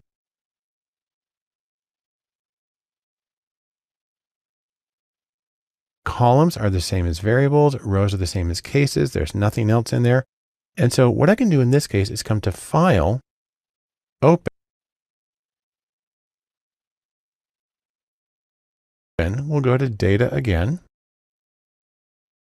And this time I come down to this one. It actually has Excel file.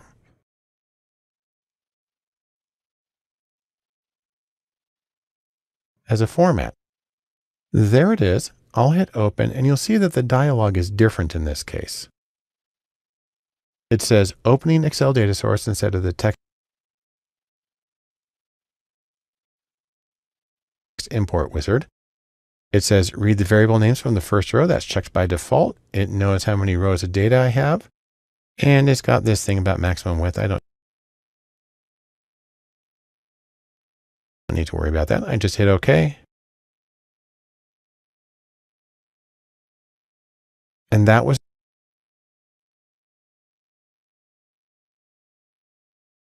that.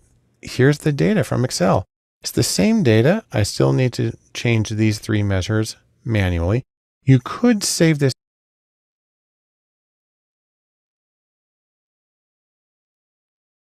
information in syntax if you're going to be doing it many times over, but that is sufficient for what I need. And so it turns out that importing information into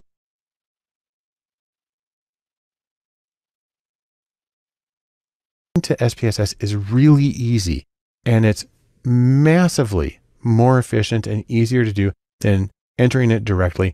You do it in a spreadsheet, and especially if you do it on Google Sheets. If you're entering stuff manually, you can collaborate on it, and then you save it as a CSV file and you pop it in there, and then you can get straight to your analysis. And that is the point of all this work anyhow. And now in SPSS and Introduction, we get to the part that maybe you were waiting for. And that's analyzing data. I'll mention, however, I'm going to give only a very small overview of analyzing data because we have an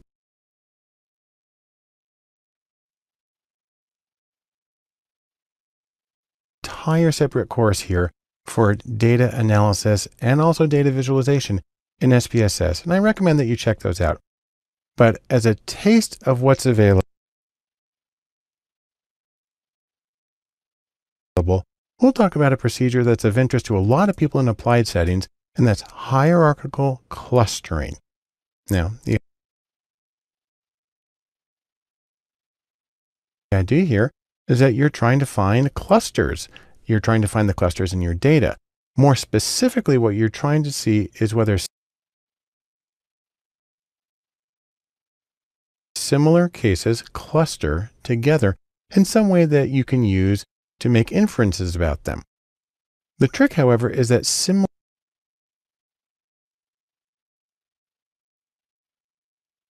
depends on your criteria. And there's a few decisions that you have to make when you're doing a cluster analysis of any kind.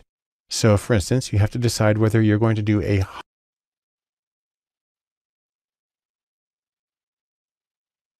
hierarchical cluster analysis, which goes from one group to as many groups as you have cases, or whether you're going to use a set K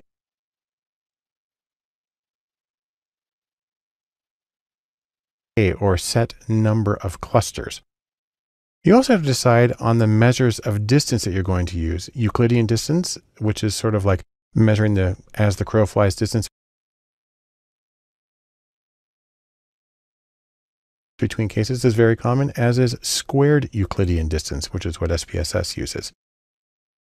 There's also the question of whether you want to start with everything together and split it up in a divisive procedure, or start with everything separate and put it together in an agglomerative procedure. By default, some programs like R do divisive, but by default, SPSS does agglomerative. You basically end up with the same general findings anyhow, so it's really not a huge difference. So we're going to do a cluster analysis, but we're going to try to keep it simple. We're going to use some of the most basic methods for doing this. We'll we'll use Euclidean distance, or squared Euclidean distance in this case. We'll use hierarchical clustering, where we don't have to choose the number of groups ahead of time. And we're going to use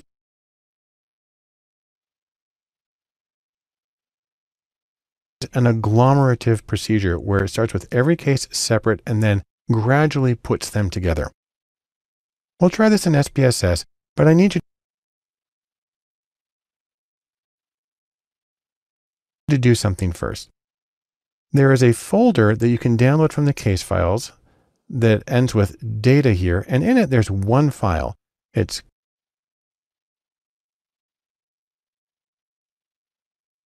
cars.save, where SAV is the proprietary SPSS data format. And in addition to that, there is the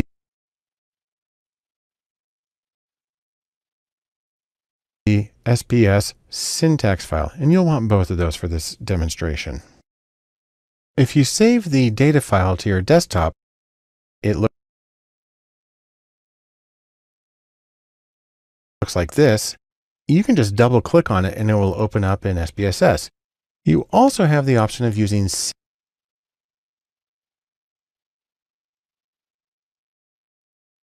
syntax to do that.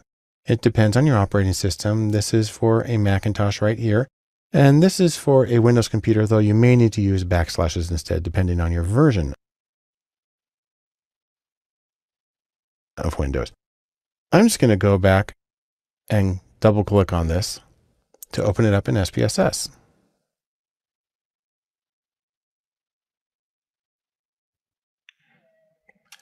And there's my data set.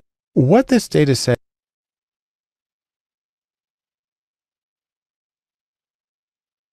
is a slight variation on a data set called MT-CARS that's in the default datasets package in R. It contains road test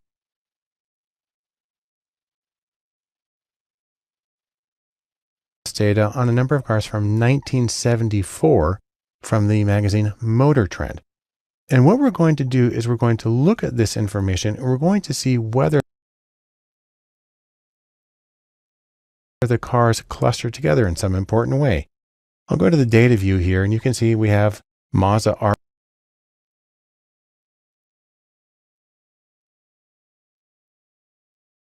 RX-4, Hornet Sportabout, Mercedes 450 SE, Lincoln Continental, and so on. Cars that were all available in the early 70s. And we have information about miles per gallon. We have the cylinders. We have the displacement in cubic inches, horsepower.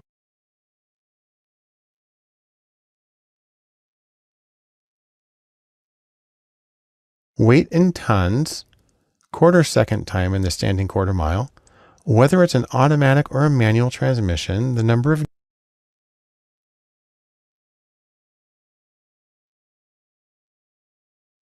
gears in the transmission, and the number of carburetors, or probably carburetor barrels here. I'm going to turn on the labels.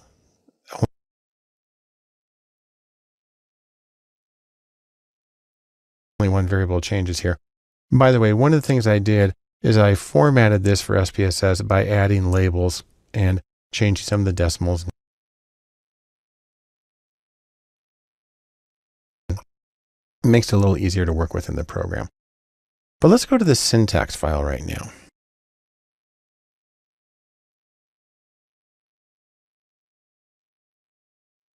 Once we have the data open, we want to do a default hierarchical clustering. Now, this is the code to produce it right here.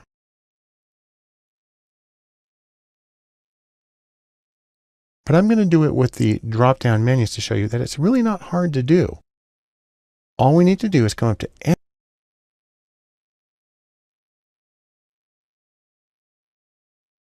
Analyze,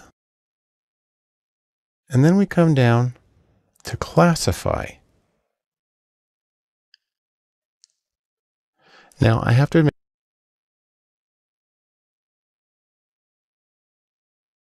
off the top of my head, I cannot remember if every version of SPSS has this particular menu.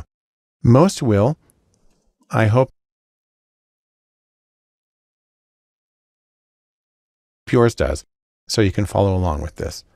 Hierarchical cluster. I'm going to click on that.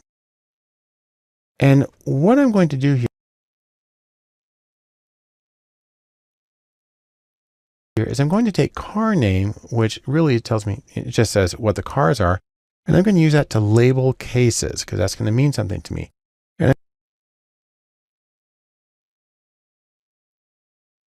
I'm going to take all of my other variables. I'll just do a little shift click here and put them over here.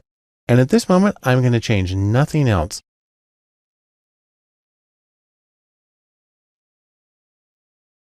You'll see that it's going to cluster cases. That's what we want. And it's going to give us both some statistics and some plots. That's fine. I'm going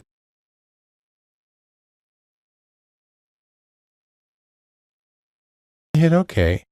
And we're going to get a result identical to my first syntax command.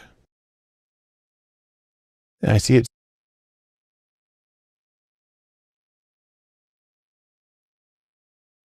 And I'll make the output window bigger here. And here's what we have. First off, it tells us how many cases there were. There were 32, and they all had complete data,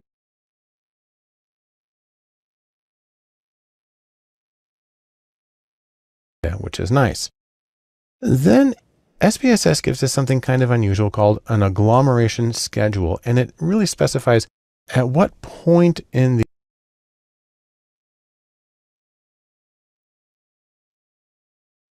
procedure did two cases get put into the same cluster. I personally don't have much use for this, except I know that when there is a big jump in the coefficients, as there is here from 3 to 26, you know that there is a very distinct category change, as there is from 660 to 1125 and so on. Most of the time, though, I would just completely ignore this one. And this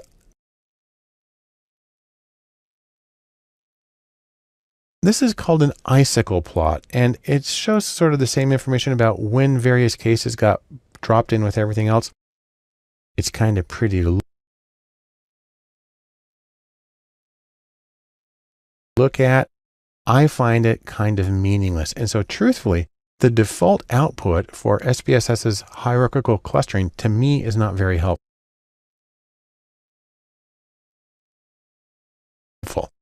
In fact, it's so unhelpful, I'm just going to delete it all. And I'm going to do this over again. I'm going to come back up to my recent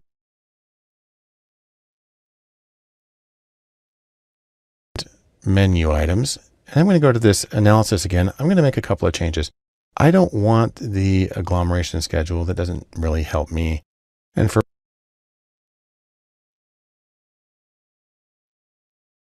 plots, I'm going to get rid of the icicle plot, and I'm going to get a dendrogram instead.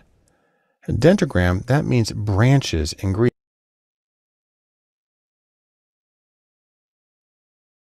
So it's a graph of the branches, and this is usually the most important thing you can get out of a hierarchical cluster analysis. I'll hit OK.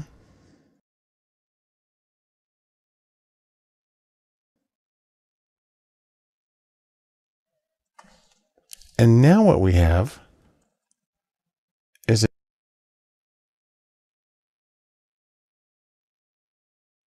a chart here that lists all the cases, the cars on the side, and it shows how they group together. So we see, for instance, that these first 4 cars, the Mazda RX-4 and the wagon and the Mercedes 280 and 280C, are very similar to one another. They'll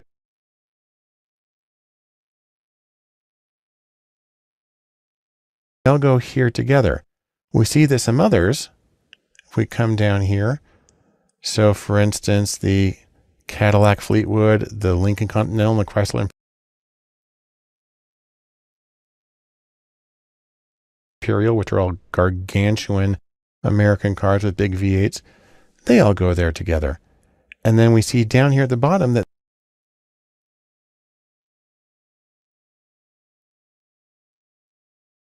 this one, the Maserati Bora, is all by itself for a very long time. This is where cases are individual here on the left, and they gradually get put together, and you see how they come together in each of these branches. That's why it's called a dendrogram. And so this is a really nice way of seeing how similar your cases are.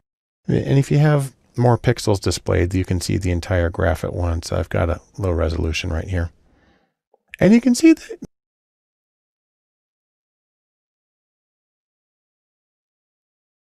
maybe it makes sense to split this off into, say, 4 groups. Looks like we've got a distinct group right here, right there.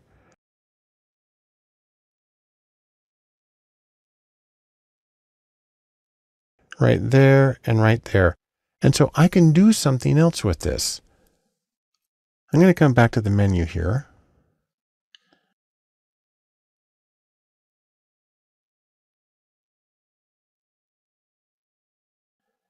And what I'm going to do is I'm going to save group membership. Now, I've done a hierarchical analysis, so I didn't have to specify the number of groups.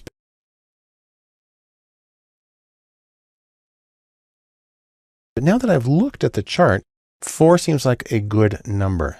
So I'm going to come here and say, give me the group membership for each case,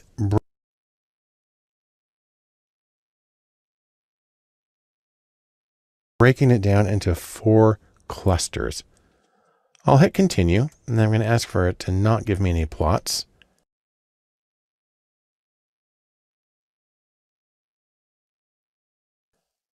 I hit OK. And this time, we're not going to get any output except for say that it did the work.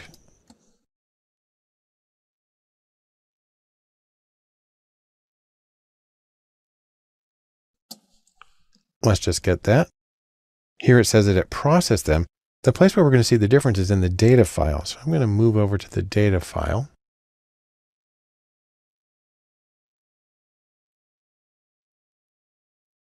This button, by the way, will get me over to the data. And now you can see I have a new variable that got added here. For clusters 4. And you can see that each of the cars is listed in one of these 4 clusters. And what you can do then is you can then take these cluster memberships and you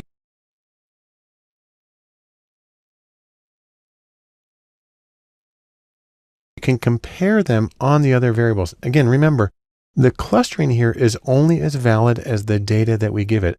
So it's only comparing these cars on a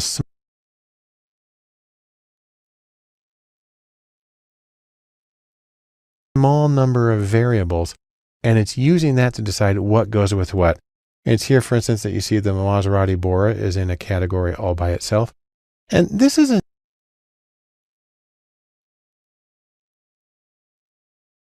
neat way of looking at the similarity between items. You can do it with people if you're doing market research. You can do it with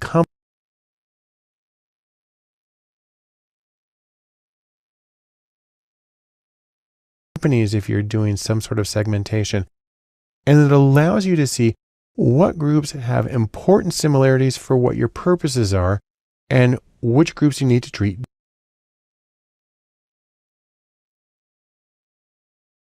differently as one another. That's the goal of hierarchical clustering analysis, and you find it's a very easy thing to do in SPSS.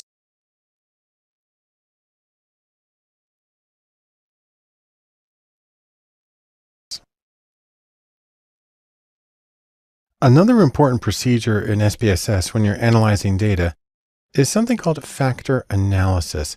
Now, I like to think of it as looking at your data and trying to find shadows. In this picture, what you have are shadows. Those are the black figures that you see. It takes a moment to figure out that you're looking down and they're actually are people, but kind of sticking straight out. And so in this photo where you're going from is sort of a three-dimensional origin, that's the person itself, to a two-dimensional variation with the shadow. What's interesting about that is you maintain most of the useful data. You can tell that they're people, that they're walking. You can probably even tell something about how tall they are, what they're wearing, and so on. What you've done is you've made things more efficient. Now, in the data world, that's called dimensionality reduction, where each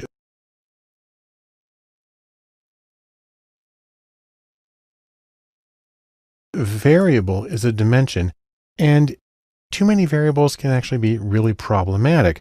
You're trying to boil things down a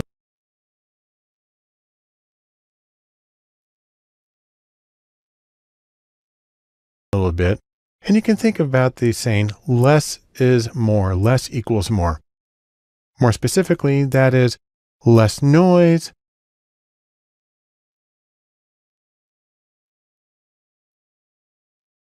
and fewer unhelpful variables in your data set equal more meaning, because that's what you're trying to do. You're trying to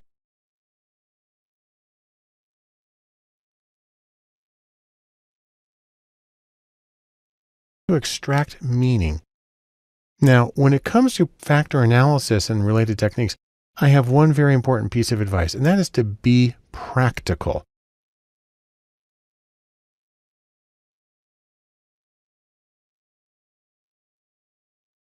At all points, you want to remember, what is your goal?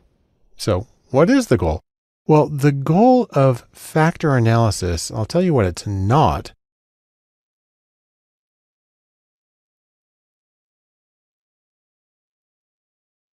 It's not an exercise in analytical purity. You're not there to show that you know how to go through all the steps in the approved format. Really, you're working with your data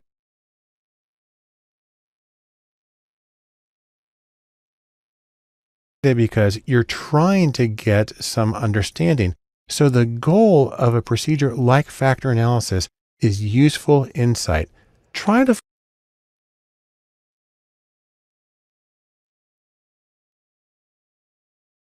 follow the rules, do what you can to make sure you don't make any obvious mistakes. But remember, you're not bound by the mathematics. You're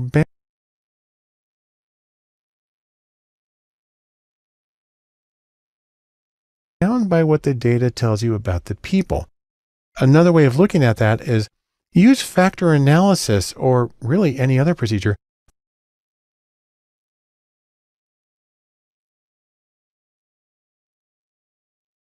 for its heuristic value. That is, it suggests possibilities to you as you analyze the data and as you're trying to get insight to people.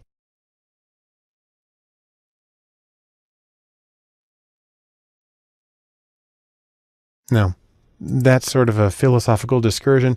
Let me show you how this actually works in SPSS. You're going to need to download from the course files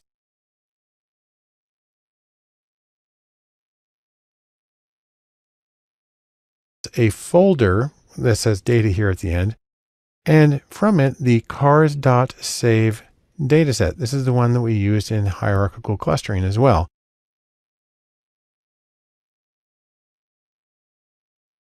And then you'll want to open up the SPSS syntax file that goes with this particular section.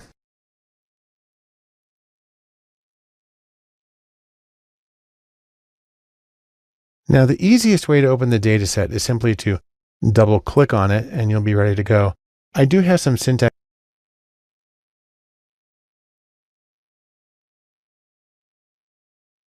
you can use if you've saved it to your desktop. I've got it open already. So let's take a quick look at the data set. We have a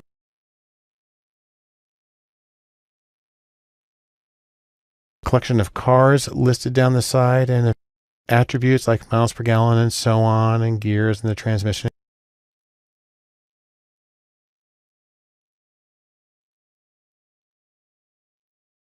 and carburetors. That's great.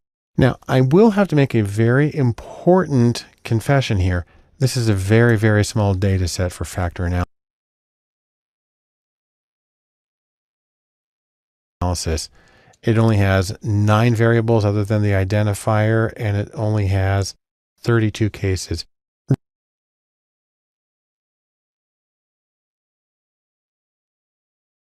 Really, you would want to have at least several hundred cases and let's say several dozen variables before you can do this really reliably.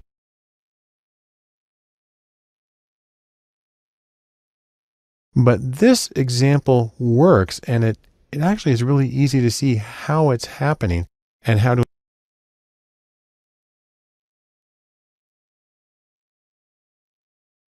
interpret the results.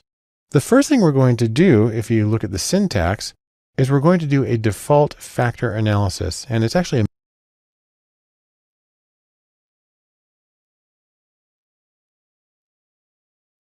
a misnomer because it's not a factor analysis. It's principal components analysis, but it's in the factor analysis command within SPSS.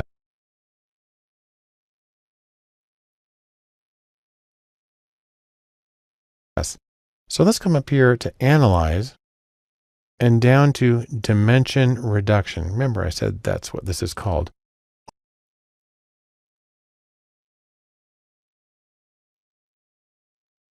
We'll pick factor. It's our only choice there.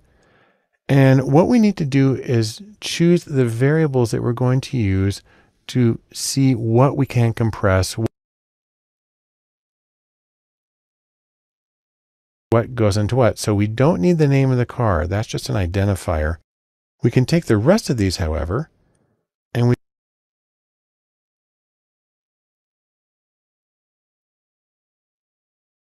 can put them under variables. Now, we've got a lot of options here. I'm not going to do any of them. I'm just going to hit OK for right now.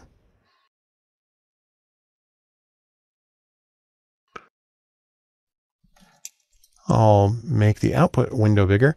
And here's what we get from the default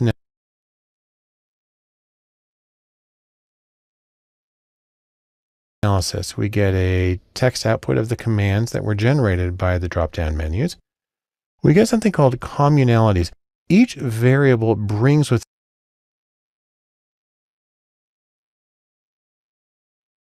it 1 unit of standardized variance. That's based on how spread out the scores are. And if you standardize them, then you have a variance in the standard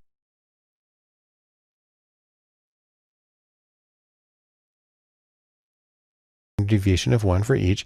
And the extraction tells us how much of that variance is really able to get constituted through the process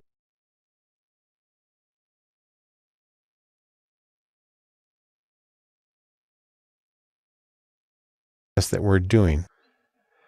An important one right here is the total variance explained, because what this has done is it has created components. Remember, I said this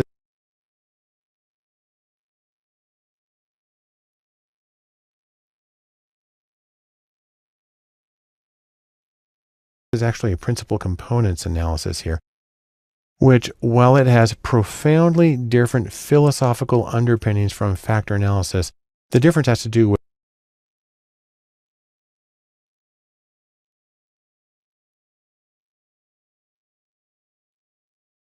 which came first, the factors or the observed variables. And truthfully, most people treat them as relatively interchangeable. And if you're using them for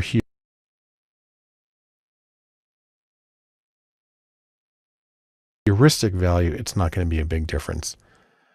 But what we have here are 2 components. We have one with 5.472 units of variance.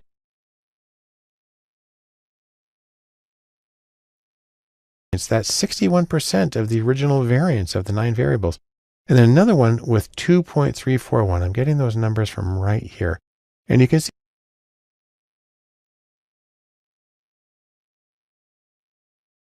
it held on to these 2, which collectively add up to about 87% of the variance.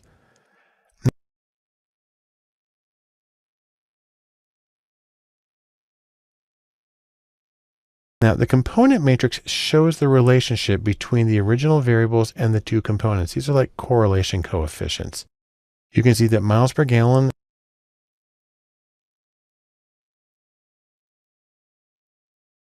is strongly negatively associated with the first component and really not associated with the second. But number of carburetors has a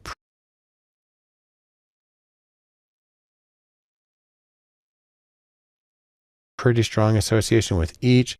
And so that's a way to start to look at it. But it's going to be a lot easier if we do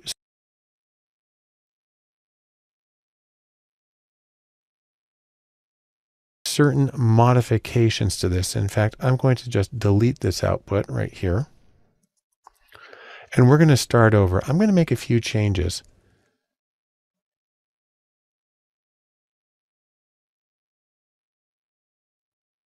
Let's go through each of these options. First, we go to descriptives, and I don't really feel like I need the initial solution, so I'm going to unselect that. I'll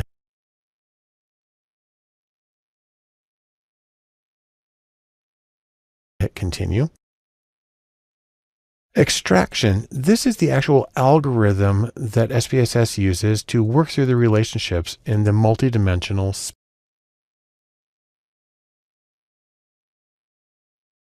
space. You'll see right here, it's principal components. That's why I said this is really a principal components analysis. You've got a lot of options here. Now,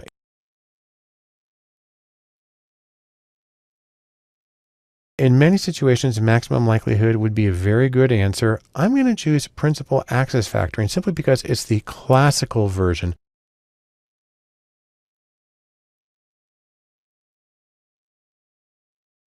of factor analysis. I don't need to see the unrotated factor solution, but I do want to see something called a scree plot.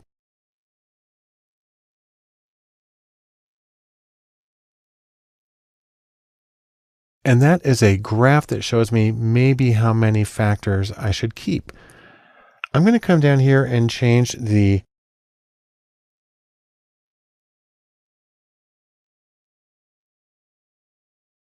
maximum iterations for convergence. That has to do with the math that's done. I'm going to change it to 50.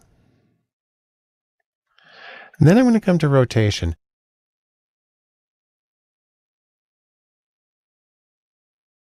What you get here is a multidimensional space, and sometimes it's a little easier if you rotate the axes. It can increase interpretability. Now,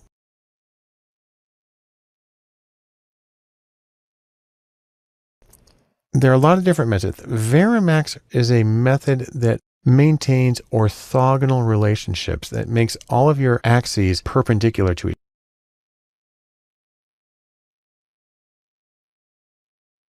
each other. There are situations where that's really good, but truthfully, for exploratory purposes, which is what we're doing, I like to use what's called an oblique rotation. That allows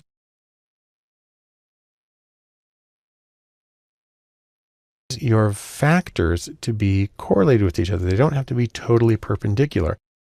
I'm going to use direct Oblomin. Promax is another really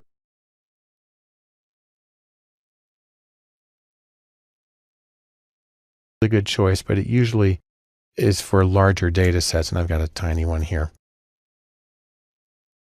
Now here I can get a rotated solution. I don't think I really need that, but I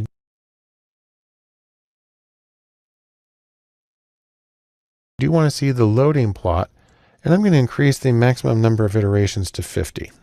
I'll hit continue. We'll come down to scores.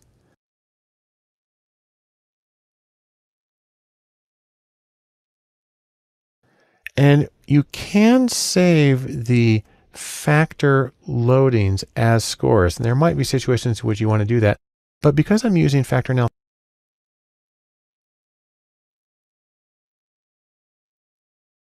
for its heuristic value as a way of suggesting what variables go with others, I'm actually not going to do that. So I'm going to hit cancel. And then finally, options.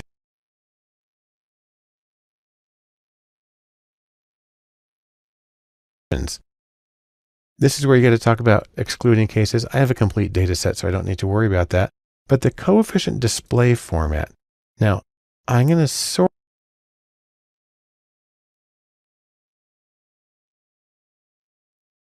it, and then I'm actually going to have it completely erase small coefficients. Now, I've done this one before, so I happen to know that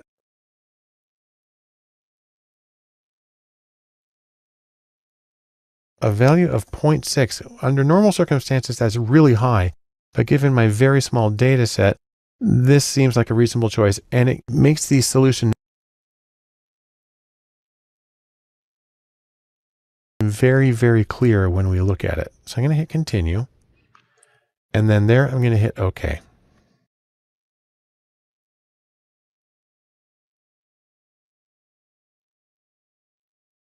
I've got my output here.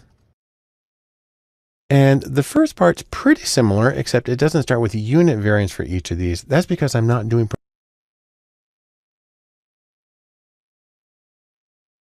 principal components anymore. I'm doing principal axis factoring. And so the math behind it's a little bit different, but we don't need to dwell on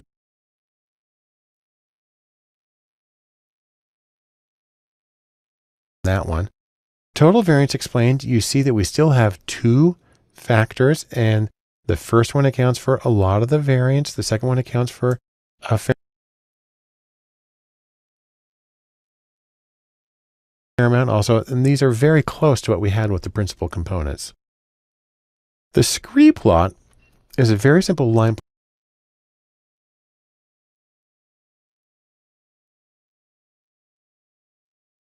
plot that suggests how many factors we might want to keep. Now, there are several different rules you can use for interpreting this. One is anything that's above a value of 1, because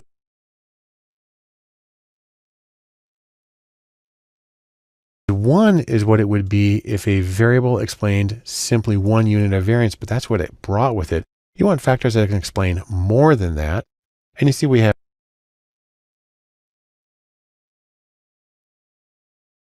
two that do a lot more than 1. These others are sort of straggling down. The other rule is to look for a bend in the line, and you do see a strong bend right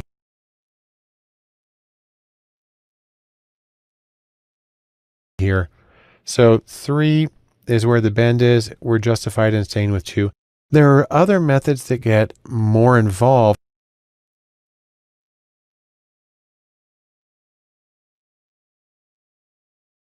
about checking for the slope of this line and finding things that are above that slope.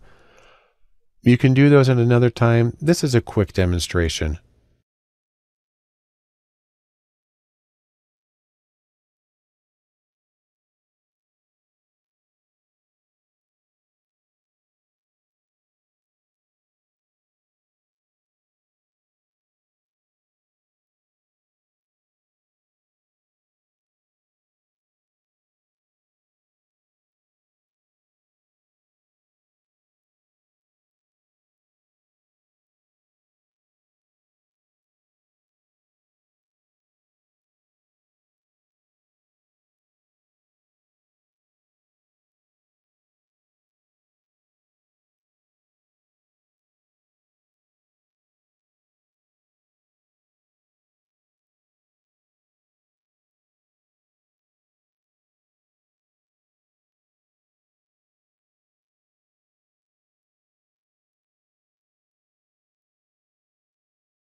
For a final look at SPSS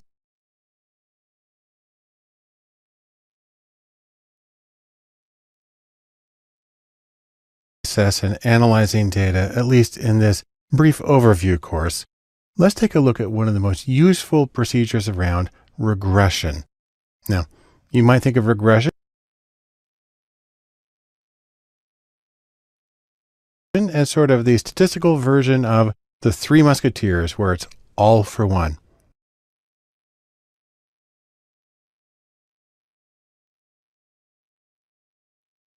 I say that because all for one is actually all variables for predicting one outcome. Put another way, regression uses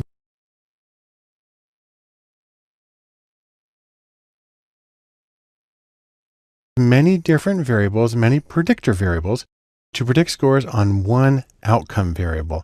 This makes it useful in a huge range of circumstances, especially because there's something for everyone with regression. There are many different versions of it and many adaptations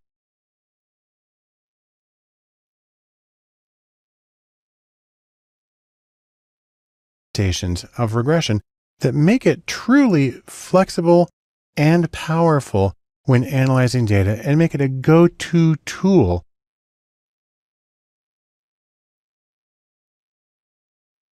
for almost any analytical purpose you might have. We'll try a simple version of this in SPSS. First,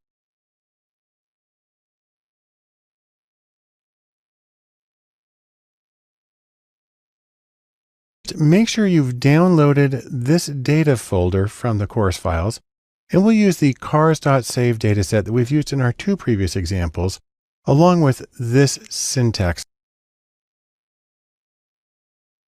file.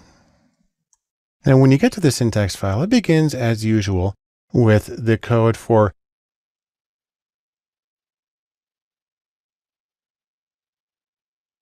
loading the data set from the desktop. Truthfully, it's easier to just double click on the file cars.save and have it open it up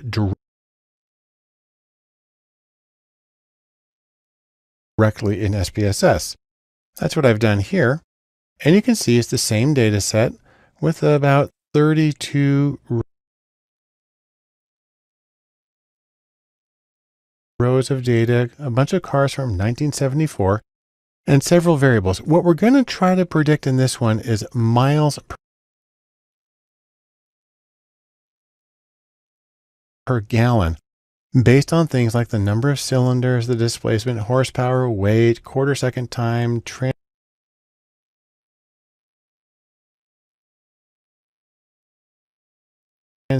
and kind and gears and carburetors.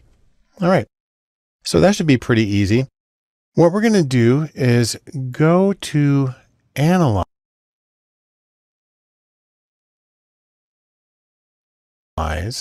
and come down to Regression. And we'll use this second option here, Linear. That's just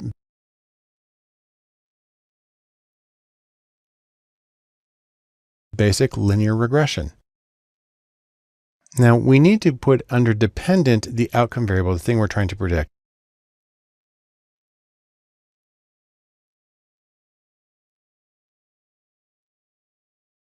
Kind of bugs me here because independent and dependent really should be reserved for manipulated experiments, but we still know what they mean. Our outcome variable, the thing that we're trying to predict, goes here independent.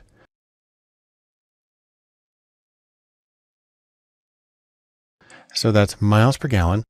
And then we can take everything else except car name. That's just a label. We'll take all the rest of these and we'll put them under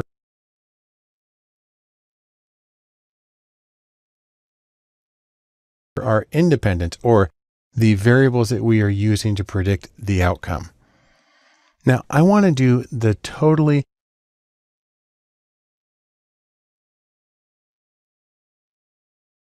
default no extra steps version first. So I've put the variables in their respective place and I'll just hit OK.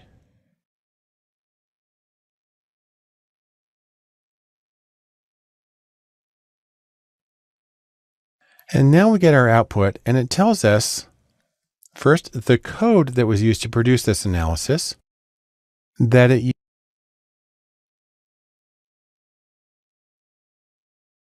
used all of these variables simultaneously to predict a single outcome, which is listed down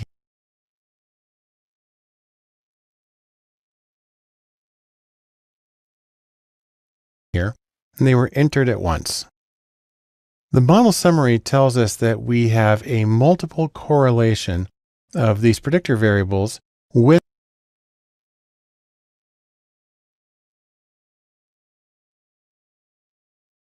our outcome variable of 0.931, which is really, really high. If you square that to get the proportion of variance explained, it's 86.7%.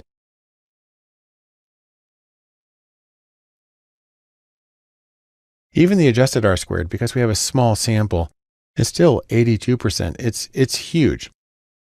We get a significance test right here.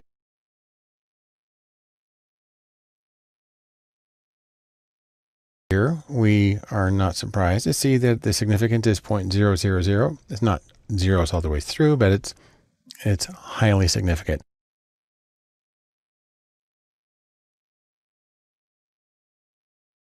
And then we get coefficients for the individual regression coefficients.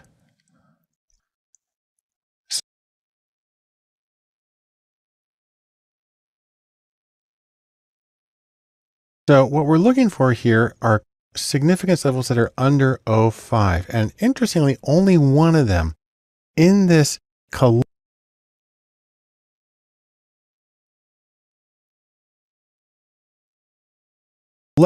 is under 0.5, and that's weight in tons. None of the others are there close. That doesn't mean that none of the others matter. It simply means that when you take all of the variables together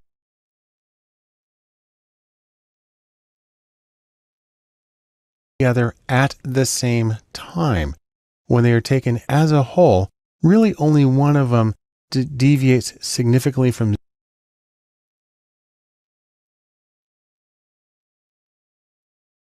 0 to become a predictor. That's weight. Now, there are a lot of other ways of doing regression, and SPSS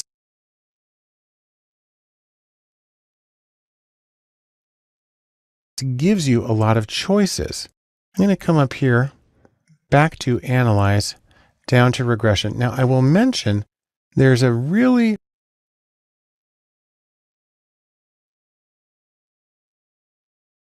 interesting one here called automatic linear modeling. This is a SPSS function that came in a few versions ago. It does a lot of automatic data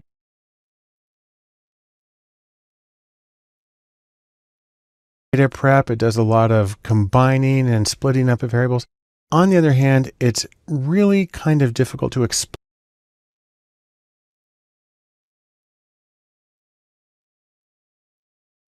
how it all works and then to interpret it properly. And I'm going to save that for another course where I specifically talk about analyzing data. For now, I'm going to go back to linear.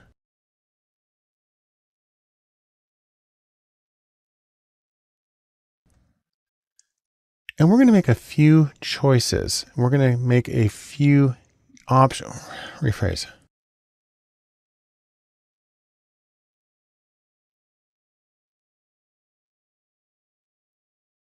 And we're going to make a few choices. We're going to take some of the options that SPSS makes available. Now, the first one I'm going to do, at the risk of doing something very controversial,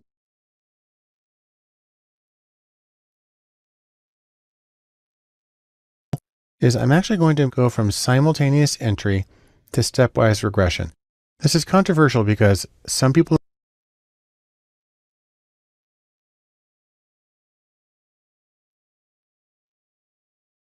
in the literature have called it positively diabolic in its risk of a type 1 or false positive error, and there's good evidence for that. On the other hand, in modern machine learning,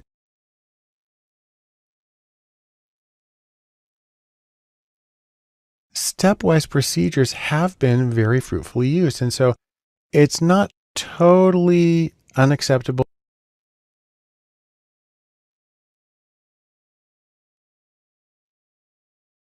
to try it, especially when we're doing sort of an exploratory project like this right now. You certainly wouldn't want to use it for rigorous model building, but it's a nice way to get some insight into the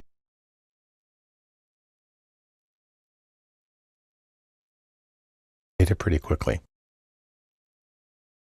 I'll come up to statistics and I'm going to add a few things. I'm going to get confidence intervals for the coefficients. Those are nice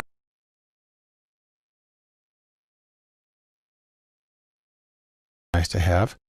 We have the overall model fit, and I'm going to get the R-squared change because a stepwise model goes through several different steps adding variables, and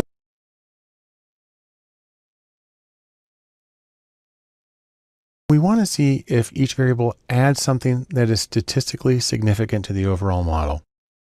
We could get a lot more information here, but I'll leave it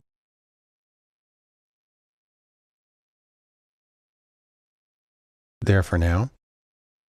Under plots, we can get a ton of different plots, but I'm actually just going to come down here and choose the standardized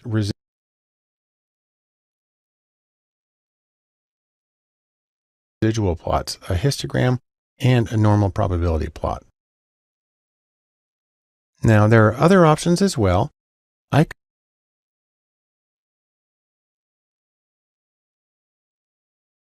could save about 15 different kinds of scores to the data set. I can save unstandardized predicted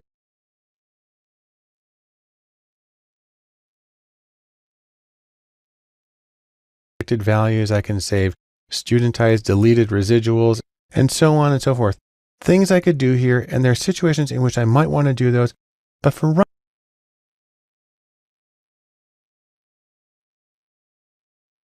right now, I'm going to skip them because I'm simply trying to build a model without necessarily saving all of the steps in between. Options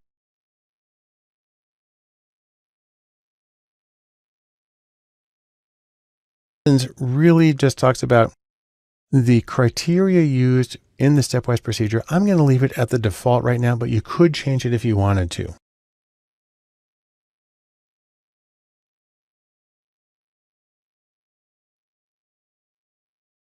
And then style is a new thing that has to do with the formatting of the table. I'm going to leave that one alone for right now because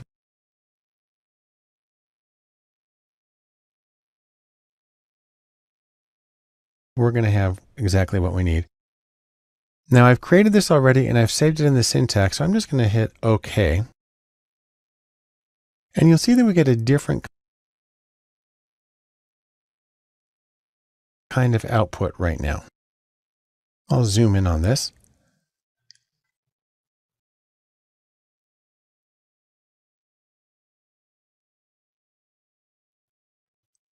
Now what we have is some code that's a little bit longer that says to go through the variables one at a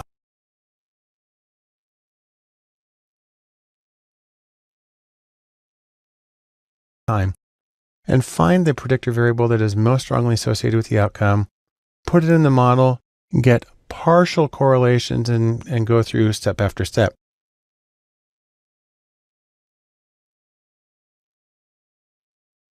What we find here is that although we had 9 predictors originally, only 2 of them were statistically significant when put into the model. They were weight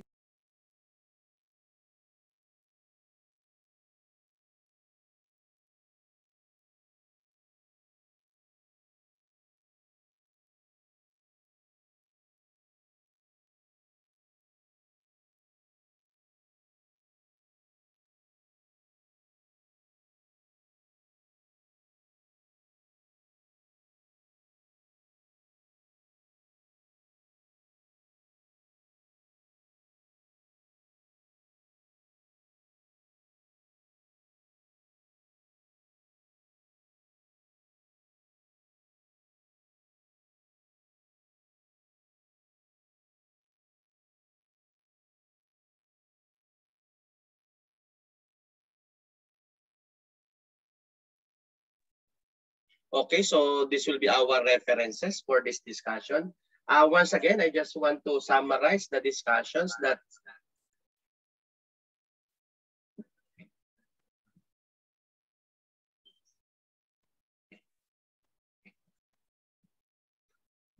SPSS, or Statistical Package for the Social Sciences, is the set of software programs that are combined together in a single package. So the basic application of this program is to analyze scientific data related with the social science. And this data can be used for market research, surveys, data mining, and others. So with the help of the obtained statistical information, researchers can easily understand the demand for a product in the market and can change their strategy accordingly. So basically, SPSS first store and organize the provided data, then it compiles the data set to produce suitable output. SPSS is designed in such a way that it can handle a large set of variable data formats. So SPSS is revolutionary software mainly used by research scientists, which help them process critical data in simple steps. So working on data is a complex and time-consuming process, but this software can easily handle and operate information with the help of some techniques. And these techniques are used to analyze, transform, and produce a characteristic pattern between different data variables. In addition to it, the output can be obtained through graphical representation so that a user can easily understand the result. So there are some factors that are responsible in process of data handling and its execution. Number one is data transformation. So this technique is used to convert the format of data. After changing the data type, it integrates same type of data in one place and it becomes easy to manage it. You can insert the different kind of data into SPSS and it will change its structure as per the system specification requirement. It means that even you change the operating system, SPSS can still work on all data. Number two is regression analysis. So it is used to understand the relationship between dependent and independent variables that are stored in the data file. It also explains how a change in the value of an interdependent variable can affect the dependent value, the dependent data. The primary need of regression analysis is to understand the type of relationship between different variables. Number three is ANOVA. So, or analysis of variance. It is a statistical approach to compare events, groups, or processes and find out the difference between them.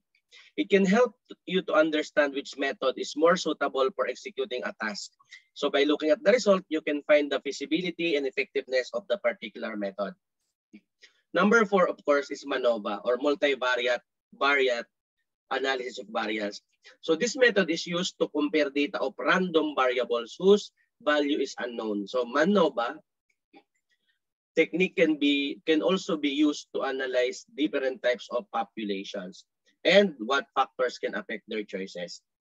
Number five, of course, is t-test. Now, it is used to understand the difference between two samples or two sample types, and researchers apply this method to find out the difference in the interest of two kinds of groups. So this test can also understand if the produced output is meaningless or useful.